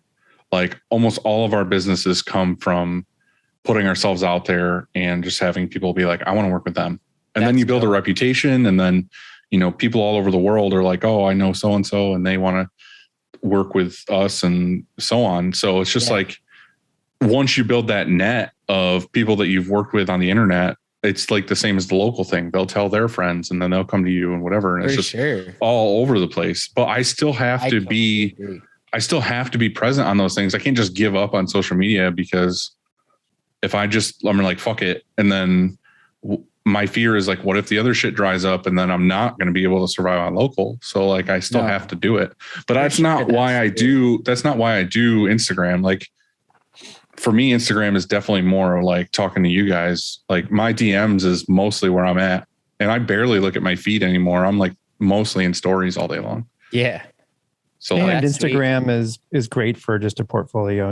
It puts you on the map. And so people, if they're ever going to, check you out, or if if they're on the fence, let's say, of, going with you versus, somebody else, and then your Instagram is like what it is, like what yours is, and they're going to choose you. And so it's that, too. Yeah. Like I almost feel like my Instagram is more important than my website, because I'm getting so many more people to DM me and want an order than I am getting like a contact form on my website. I can't stand that though. I direct people to if they're going to contact us, just to go to our website and hit the quote form. Oh yeah. I send them, I have like a thing, like an automated thing that's like, oh, if you want, like, I'll talk to them. But then when they get to the point where they actually want a price, I'm like, hey, send me an email with this info and I'll have someone get a hold of you. Like, I won't talk pricing on DM. Like, I won't. Yeah. Our Instagram gets us a lot of business, but not directly, you know what I mean? And not through advertising. It's just that if they're looking and trying to decide where to go, and they're on our website and they hit the link for Instagram or Facebook or whatever, and it shows them a portfolio of like our shop or our work, you know what I mean? And so I also have like a link tree on there now that, like, if they want to place an order, they can go to that and go right to the contact form or the website or whatever they want to do. That's smart. If instead of whenever they press that link, it doesn't go to your website's like landing page, it goes to the quote page, you're saying? Yeah, like I have that link tree link. So they click that and then it drops down with like whatever, like 5 or 6 things. The one says like place an order, and the other says like write us a review, and then YouTube channel and everything else. So yeah, you remember when everyone to get a quote, basically. Yeah, it's like what we're after, right? We don't need to like. I mean, it's tight for people to see stuff, but at the end of the day, you just kind of want to quote. Right. The business side wants you to order something. Yeah. You remember when I told that story a few episodes ago about this guy at the front counter that wanted to negotiate? Yeah. And I did. Like I broke down, and I think I discounted it $57 or something like that. And I justified it because he got he already had his art done. Right. Well, that order, I thought I would tell you a little bit something. The guy came back and complained more about that order. Worse. And so, oh God, thank you. I'm so happy this is happening. Right. So we took the order, and I can't remember. I think it was for like 100 things, and 100 pieces. And remember, part of it were t-shirts and some of it were hoodies. Well, his design turns out to be too big to fit on the front of a hoodie. Classic. And we call them and say, hey, so when this happens, we stick it on the back, because he didn't get that many hoodies. It was like 90 shirts and 10 hoodies. Look, we're going to just stick this design, the same thing on the back of your hoodies. And he said, oh man, like that's not going to work, because I don't want it on the back and then just like nothing on the front. He goes, yeah, fine. Okay. Stick it on the back, but I got to have something on the front. I'm like, well, cool. But your price the quote didn't include that. And he said, oh, well, I mean, I didn't know, I didn't know this was going to happen. And so it was a little bit our fault, because we didn't tell him at the front counter, we know better. And that was missed. And so guess what Shirt Kong did? They made 2 screens and printed a 2-color left chest. For this guy for free on 10 shirts. You fucking sucker. And so guess what? Never, ever discounting again. And here's exactly why. Because shit goes wrong. Like this kind of stuff happens sometimes, right? And that's why we price stuff with some room. So a little bit of room for error. So things are missed sometimes. Like we will send, somebody will come in here, we'll quote out 4 colors. They'll pay for 4 colors. And then through proofing, it turns into 5 every once in a while. Oh, and maybe that's not, that happens, right? Because the designer forgets. They're supposed to remember and say, hey, by the way, there's another base. It's extra money or whatever. And we're supposed to adjust his invoice. But every once in a while it's missed. And we end up, making another screen and then just printing the extra color, right? And we don't charge them for it. It's just whatever. And they're happy. And we move on. It's not that big of a deal. But it's not that big of a deal because we didn't fucking discount it. We still have room in there. We have built-in margins. And so when then you go and discount it, like this guy did the front counter, and then, he's got to have that left chest for free. Not cool. And not discounting ever. All caps. Never again. Smart. I need to definitely put that into play as well. Because if somebody's really, you ask me twice, I kind of, you know what I mean? Mm-hmm. So you'll budge a little bit. Yeah, normally. Nope. It's just human. But that's smart because like you said, you might need to do front left chest for free because you're a nice guy. Mm-hmm. Do you have any questions for us, Quinn? I had some stuff running. I basically just got going to Sugar Ray ? I didn't get the boat tickets. Did you, Dylan? No. I'm probably going to get them just because I can get them. And then if I decide to go, I will. If not, then I won't. I mean, that's a big deal for me getting on a boat and seeing Sugar Ray. I mean, it sounds nice, but I thought it was for like 5 hours. And I was like, I don't know. That's my thing is like, I might want to go for a boat ride, but I don't know if I want to go for it all night. Like, I think I would rather just grab a group of close friends and go sit at a bar and like have a dinner or sit down and have like real conversation than be stuck on a boat for 5 hours. And we just got on a boat in Chicago and we were trapped for a little bit. It wasn't too long. It was only like an hour and a half. That's the funny thing is like when we did the boat thing at Print Hustlers, I thought it was going to be more like the boat ride we did at Long Beach, like where it was wide open on top and people were laughing and joking and having drinks and stuff. This was like a boat ride that I got on and sat down and found out that I fucked up. And it was like, no, sit here in the cold and be quiet while this lady talks about architecture for fucking 2 hours. Oh, that's weird. Which was fine. Like it was one cool. Of those things once. Like it was still cool. Like I just sat down and chilled out and relaxed and listened to this lady talk about like Chicago's architecture, which was fine, but it wasn't what I expected. Like it wasn't like, hey, let's go on a boat and like hang out with like kind of like cocktail hour with people. It was. There's another thing that I wanted to that I'm excited to talk about. We're doing for the first time this year. Is the Squints Prince Outdoor Classic Hockey Tournament. Sounds awesome. There's like there's a hockey rink like literally 2 blocks down from my shop in this school. And I'm not really a hockey player. I'm a snowboarder. So you can play hockey beforehand, but it's going to be super dope. We're going to have a bunch of just like, it's like $100 buy-in and I'm going to print everyone's teams for like, there's 5 people per team. We're going to have goalies, chili. So that's going to be dope. That's awesome. So, when is this? January 8th. We're planning for. That's right. Yeah. Well, if you were closer, I'd probably hop in the car and come over. But you guys should fly out. Just fly up to Canada for this chili cook-off hockey game. It started with like we'll get like a bunch of catering and stuff, and now it's like let's just make chili, man. Everyone's down for chili. Sounds good to me. Andy loves chili.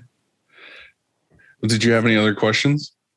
Man, I listen to your guys' stuff all the time, so I have no new questions to really ask you to. We've answered all of the internet's questions, Andy. Did you hear that? He has none left because we answered them all. I guess like one would be like, well, you guys like to travel and stuff. Like, where's the next place you guys are traveling to, and you have like a bit of time off, if there is? I'm flying to Florida tomorrow. You are? Nice. What are you doing there? Just hanging out with shops for fun. Nice. Little work trip? Yeah. Well, not really. I mean, it was originally going to be a work trip with M&R, and we ended up not doing that now. And I already had made plans. Like the funny thing was when there was a rumored trip, I was looking around online and I saw that like Every Time I Die and 68 were playing in Orlando this same day that I would get in for this work trip. So I went ahead and bought tickets. I was like, I'm definitely going to the show that night because it was like travel day, not necessarily work day. And I was like, fuck yeah, I'm going to the show. And then I told some shops that were in the area that are friends of mine. I'm like, yeah, I'm going to be here. Let's hang out, like get dinner, do whatever we're going to do. And then last minute, the M&R trip didn't work out. And then I was like, fuck it, I'm just going to go anyway. So I'm just going to fly down to Florida for like 3 days and hang out with some friends and have some fun and eat good food and fly home. Perfect. That's my favorite thing, dude. It's like just traveling is fun, but also just like hanging out with people and friends in different places I've never been. And yeah, especially a chill, quick 3-day weekend trip. It's nice, you know. It's awesome. Don't get too homesick. Mm-hmm. We're planning a desert trip, but to kind of coincide with Long Beach. So we're going to go out first, like before the show, and then end up at the show and then fly home. Oh, so the show's your last stop? Last stop. Yeah. So a couple of years ago, you did like the other way. Yeah, we did the other way. We flew out to the show and then stayed over. This time we're going out first. I think this time I'm going to go out like 4 days before the show. And I'm going to try to do the, see places. I'm going to try to go to like Bella and Independent. Okay. And probably check out some shops in the area. And then there's a zillion shops. There's a million. Yeah, there's LA. a lot. Yeah. So I'm going to try to do that beforehand. I'm going to go a few days ahead and do some skateboarding. That's my plan. It's really nice there. I'd like nice to do the before, like you said, though. After. Yeah, you're a little like brain's a little fried from the show and talking to a million people. Yeah. I heard it's going to be like crazy though. Like there's just like every piece of equipment you could ever imagine. That's how Long Beach is. It's the biggest show of the year for equipment. Like, is that like you think in the world or like in the States? I don't know. I think it is. I can't speak for it, but I think for the States it is for sure. Yeah, for the States and more so because it's just focused on just apparel printing, like some of the other shows also have signs and like graphic printing and things like that. Well, this is just like embroidery and stuff too at this. Oh, yeah. Or is it just there will be. Yeah. Pretty much anything that's in like our normal world. Mm-hmm. Yeah. So like I go to my local one is like Atlantic City and we go to that one just because it's fun and it's dirty Atlantic City and whatever.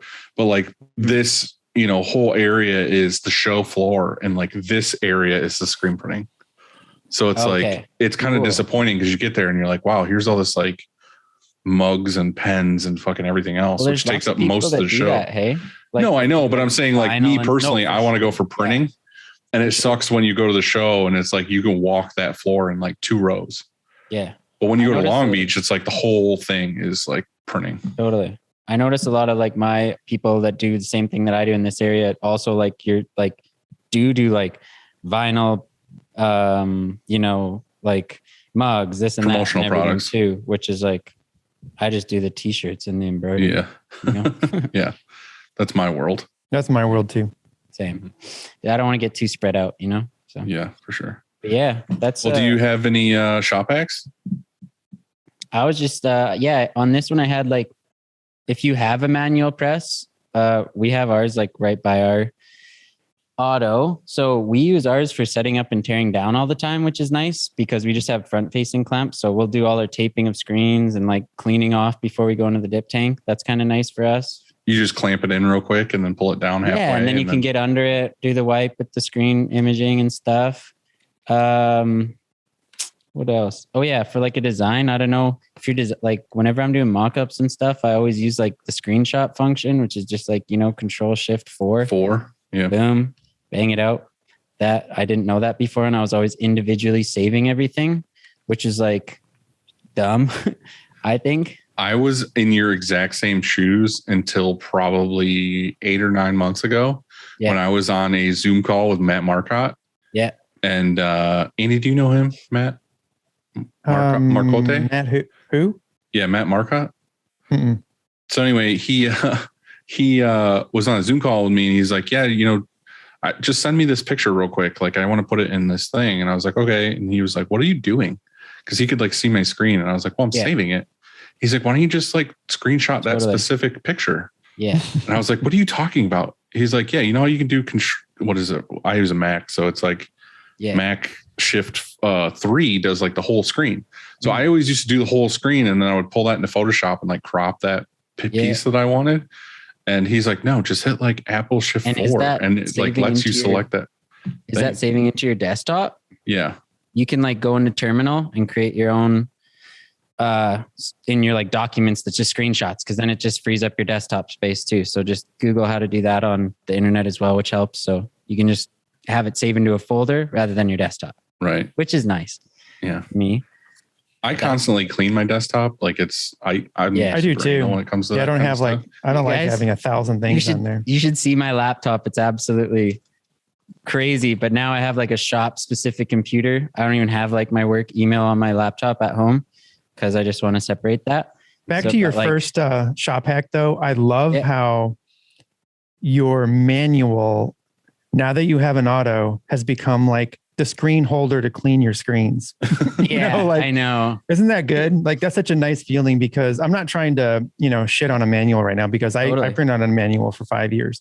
Yep. But the moment you have an auto, you're like, no, I can't do it anymore. And so it's became that for sure. I was doing zip hoodies on it too, until I discovered the cut the thing in half or whatever I seen somebody do, like cut the squeegee blade so it could go over the zip things. Yeah. But then I was like, oh, well, that's like way nicer. But it's that's super funny, Andy. That is what it's like. I don't know. I try not to touch it, but it's nice that you can put it in, spin it around. That's just, We just have tables next to the press that have, we can't really do it now with the aluminum tables, but we used to have these wooden ones where we had the base plywood from the top of the table. And then we did like a screen width plus maybe like less than a quarter inch or where whatever. It'd get wedged in there. And we would put a 2x4 across the legs, and we left that gap. So when you take the screen off press and you're putting inks and whatever on the table, you just put the corner of the frame in that, between that 2x4 and the top of the table. Nice. And then it would just lay flat. And then you could take your spatula and like scrape all the ink, and then, because you don't want to just toss that on a table, right? So no, so that's why I said the actual frame will sit in that, like wedged in there, and you could just clean it up and scrape it into the thing. That's kind of the thing. I kind of had that idea too, because my screens are normally just sitting between the pallets and one's resting on it. But like, we clean our screens also before they go into the into the dip tank, and then that was just from like, we get all the ink off try to, because whenever I was like rolling through my when I was in the garage, like going into the basement, just walking with like tons of screens covered in ink, and so we scrape all the ink as much as humanly possible when it gets taken off press, instead of making someone else do it over there. But what we do now, because we have stainless tables, because it's much cleaner and easier to wipe and everything, is we have a rolly cart that has just a 2331 and a 2536 frame on it with no mesh, just laying on top of the table. So now when they tear down the press, they're taking the screens out. And then when they take the screens out, they're laying them on top of this like empty screen. So that way, when the person who just cleans squeegees and flood bars and like scrapes screens and puts them away, when they lay the screen on there, they can easily scrape the ink out of the screen without having it hit anything. It has that little bit of give. So when you clean it, it cleans. Totally. So we just lay it on top of that other frame. Underneath. Yeah. Perfect. Yeah, that's legit. That's a good tip too. So we've been doing that. But did you have any other ones? Yeah. And then I just, if you like to like buy used and abused on Kijiji or Craigslist, just set alarms so that anytime somebody posts something you're looking for, it'll just shoot you an email. I love that it's called Kijiji. I can't get over that. Anytime we say it, or I've said it in this episode, I look at Andy and I see him spark. Just Kijiji puts a smile on his face. I think it's better than Craigslist. Way better. Yeah. It sounds way creepier, or way less creepy than Craigslist. Yeah, it's like Craigslist selling you some random shit. Everyone on there's name's Craig. That's kind of it. All right, Andy, do you want to do quick takes? Let's do it. I go first. Yep. Because it says Andy there. Yep, I saw that. All right, what's one thing you like? What's one thing you like? Sure. What's one thing you like every day? One thing you like every day? Yeah, it says need, but I mean, sure. It's kind of the same thing. Music. Now, who do we... Oh, we just talked to Lee, and he said that the very first thing when he wakes up in the morning is like metal instantly. Death metal. As he wakes up in the morning. Opposite of that. Definitely opposite of that for me. I'm a music guy too, as far as not necessarily like first thing in the morning, but like in the day and at work, there has to be music playing in almost every room I'm in, because I feel, and this is probably some kind of like mental thing, but I feel weird or awkward when there's not music playing in the office. Yeah. Like if like you I'm at my desk working too. Yeah. If I'm in the office, in my office, and then like Sarah's and hers and Morgan's and hers and Brian and Chris and everybody else is in the same room, and it's just quiet and we're all just like typing on our keyboards. It's so fucking weird. Like, totally. And there's days I'll go out in the shop and I'm like, why is there not, like normally they're taking turns playing music, but some days when it's like stressful or they have like jobs that they're like really focusing on, there'll be no music playing.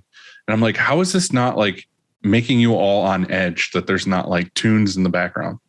What are you guys' thoughts on like podcasts or something while you're working? Because I find it like everything's like way slower if you're listening to like an audiobook or something in the shop. I feel like everybody should be listening to Shirt Show in their shop. Yeah, true. Other than Shirt Show, the shirts pump out the dryer way faster. I feel like the problem we would have in the shop is that nobody would probably agree on a topic they would want to have a podcast playing in. True. But music, it's kind of like whatever. Like someone has shitty taste in music. Like you can listen to an album and get through it. Yeah. But if it's like a fucking 2 or 3 hour podcast, I feel like people would lose their shit. So we are probably way different than most shops in that, well, I guess for one, it's open. So if a customer walks in at our front counter, it's wide open to the presses and to everything else. And so certain music can't be playing, I mean, it just can't because there's F-bombs and all that kind of stuff. And so we moved to a long time ago to just everybody has headphones on or in. If they want to be listening to music, they have that option of putting in their AirPods. Well, cool. I think that worked out well because they can listen to whatever they want because there was competing. Like as we grew, there was a press here and there was a press maybe, further away. And then there would be a guy listening to his music here. And then on the other press, 50 feet away, there'd be competing music and they would just turn it up and you're like, oh my God, this is crazy. And so we just got to the point where it just works out better. And certain people can only have one in because you have to be able to say you have to be able to talk to them and they have to hear That's my thing is I hate the idea of headphones in the shop because nobody talks to each other. Like I want them to be able to like crack jokes and like laugh or what if they don't want to though? Be like, hey, I need more ink on this, or hey, at the end of the dryer. No, they still do that. They're like an app where you can be like walkie-talkies while you're all listening to your own Apple Music, but you can still like be on the same thing. Be like, what's up, dude? If there's not, let's make one. I feel like if that existed here, it would be nothing but like people would just interrupt with like farting into their headphones. Right. Exactly. Well, it works really well here. And so to answer your question, yes, some people do listen to podcasts. That's for sure. And I don't see it. I don't think it slows them down. I'm okay with it. In fact, I think it makes their mood better. If you're able to, like, if I'm on press and I'm running 1,000 piece or whatever, or if I'm just not in the mood to, chit chat with whoever it is. Yeah. I want to get in the zone. I can listen to whatever music I want or if I want to listen to a podcast or an Audible, if I want to listen to a book, I can do that, load shirts and I'm good. And if I need to communicate, which people do, they communicate. It's not like they And as soon as you're running the press, just press it off and then it stops and then be like, hey, what's up? Yeah. Yeah. Like, it's funny in the actual office, when Sarah's done with like emails during the day, she's been like working on this mural we're doing on the wall because she can paint really good.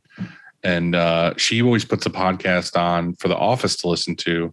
And I can't fucking stand it at all. And like her and Morgan, and I know Brian's just being nice. Like he would not want to listen to it if he wasn't just being nice. But I think I can't remember what it's called, but I think it's called like Morbid. And it's these two girls that like talk about like murder. And it's like awful. Like there's no, like they're like, yeah, and the girl like got like raped and stabbed and like all this. I'm not in a murder podcast. Whole thing.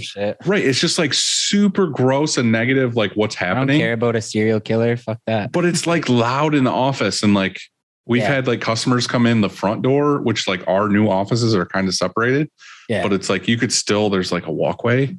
And like we've had customers come in, these girls are talking about like, and then she got, whatever. And it's just like, holy shit, dude. Like you never know what's going on in the podcast. Turn that off, please. Totally. But yeah, I always make fun of her when I come in and it's on. I'll just say like some super crude stuff because I know these girls like just got done talking about it. AirPods.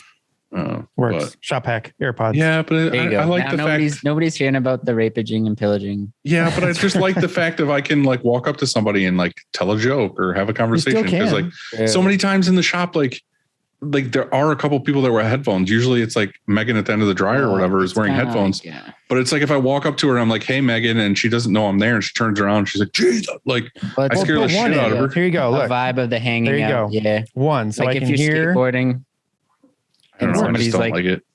If you're skateboarding and somebody's just wearing headphones, but you're trying to chill and you're like, hey, I don't know. I hear you. It just takes them out of it. But I totally understand too. If you're doing like a big job or you just want to don't want to talk to anyone that day, then fucking rights. Listen to whatever you want to listen to. Church show probably. Right. Heated. All right. I got next question. Yeah. 3 words to describe yourself. I don't like this one. This one's weird. Quinten Thoen. Perfect. Hey, that's the best way to answer it. Okay, Andy, next question. Does the 3 words to describe yourself work better when you're like to describe somebody else? Yeah. So like 3 words. Yeah, but you don't want to describe yourself. That just feels self-absorbed. I had one time when we were going around as friends trying to describe each other, and you could be like, well, you're this person, like, you know, but it came to me and nobody could. So I don't know. I'm me. It was weird. All right. Well, I'll replace hopefully that with something what else. I would like to say is fun, welcoming, and chill. I don't know. I get those vibes. Yeah, me too.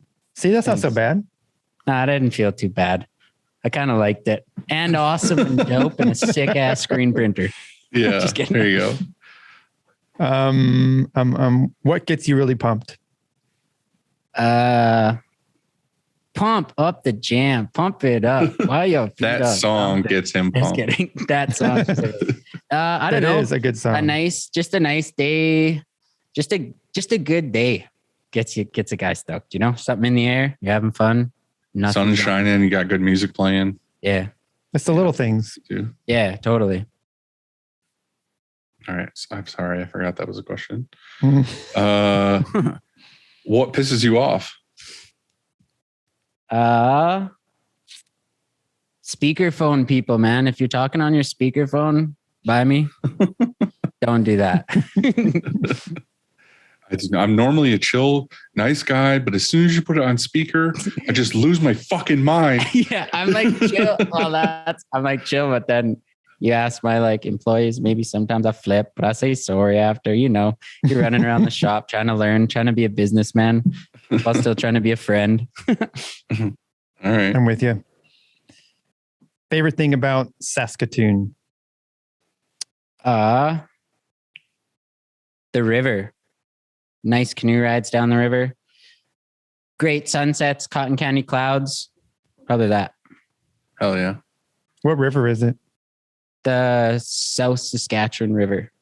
So I think, I don't know. It ends at the Hudson's Bay. That's all I know.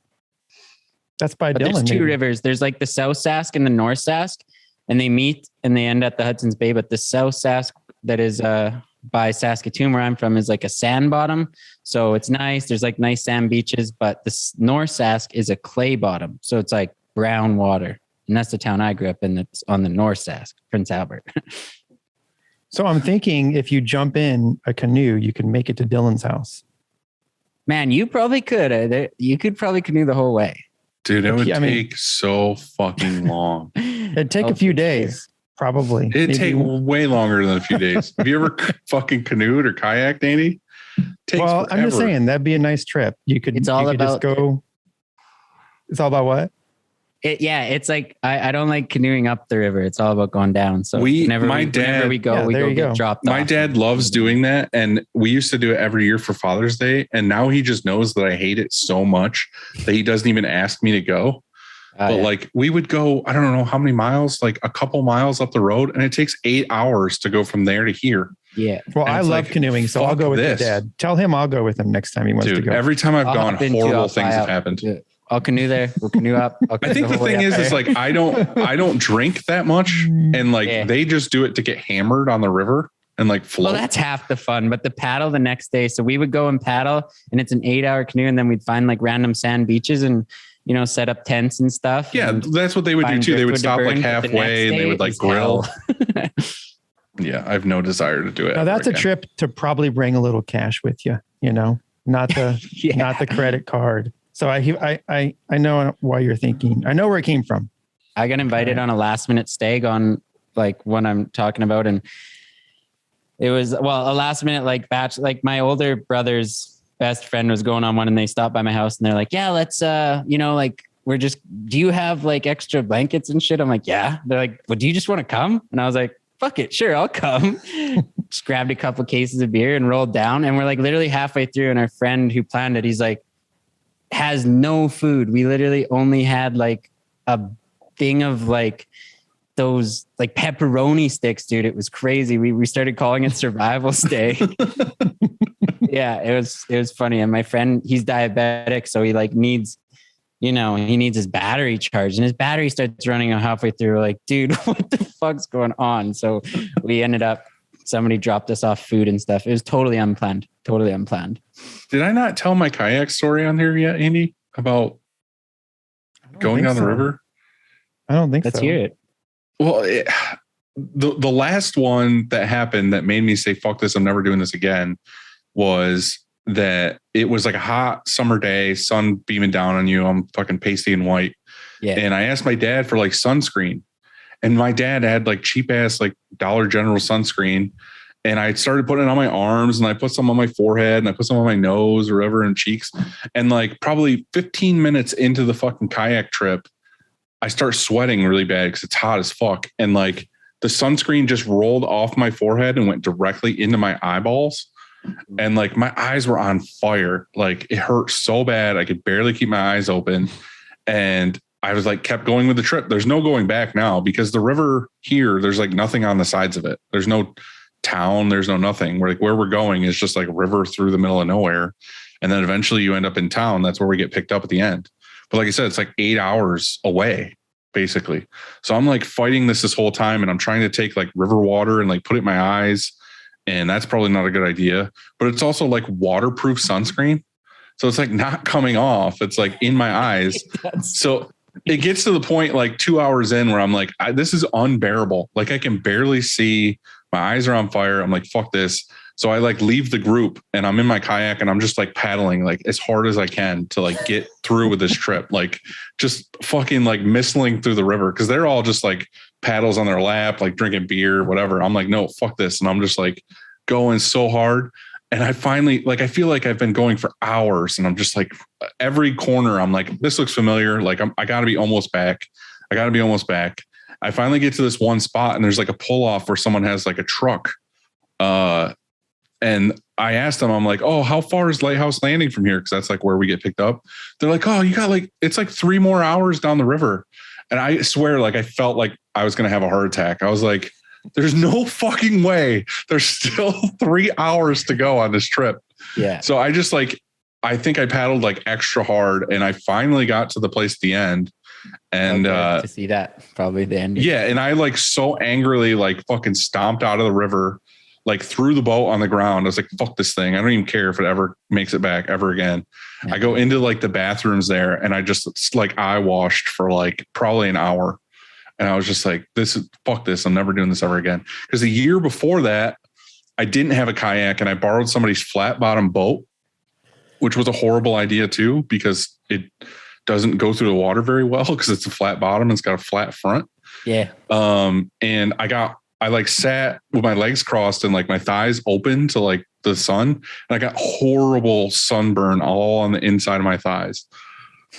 So then I was like, whatever, it is what it is. And then the next year the eye thing happened. And I was like, I'm never doing this ever. This doesn't sound like you, Dylan. Usually whenever we're doing something and it's kind of sucky, you always make it good. Yeah. And so I'm surprised. There's nothing in going down the river in a kayak that I can change to make it fun and exciting. Well, I don't know. Doesn't sound like you. What's the next question? Sorry, I brought you down. Yeah. Usually you're like, you spin it around into funness. You start paddling upstream, seeing the positives in the take your pants off or something happens, Okay. Well, I'll do that next time. Just take my pants off and that sounds paddle super upstream. Shitty, though. The waterproofness of the sunscreen. I couldn't get it off. I had nothing to get it out. It was awful. I don't want to do it. What advice would you give your younger self?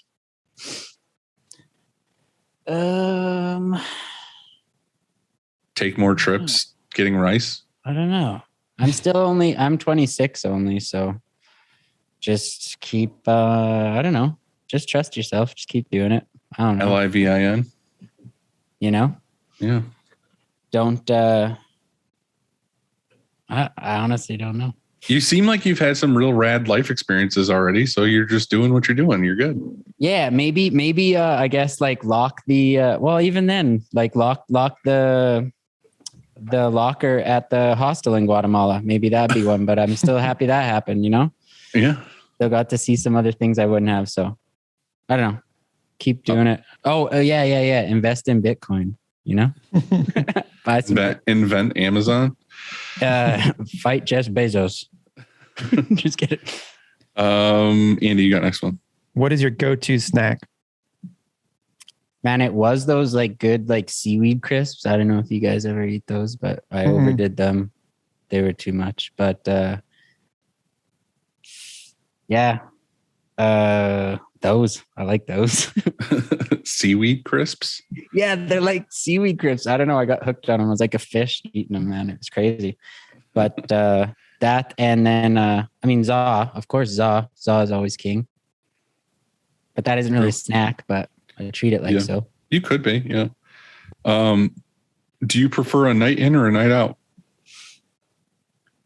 Both. But if there's a party going on, the night out. Yeah. Okay, Andy, kick it off. What is for dinner?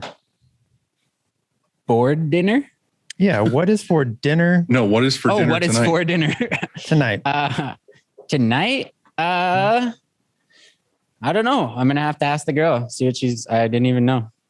You're going to find out it's seaweed crisps and pizza. Yeah, probably that. You'd be a happy man.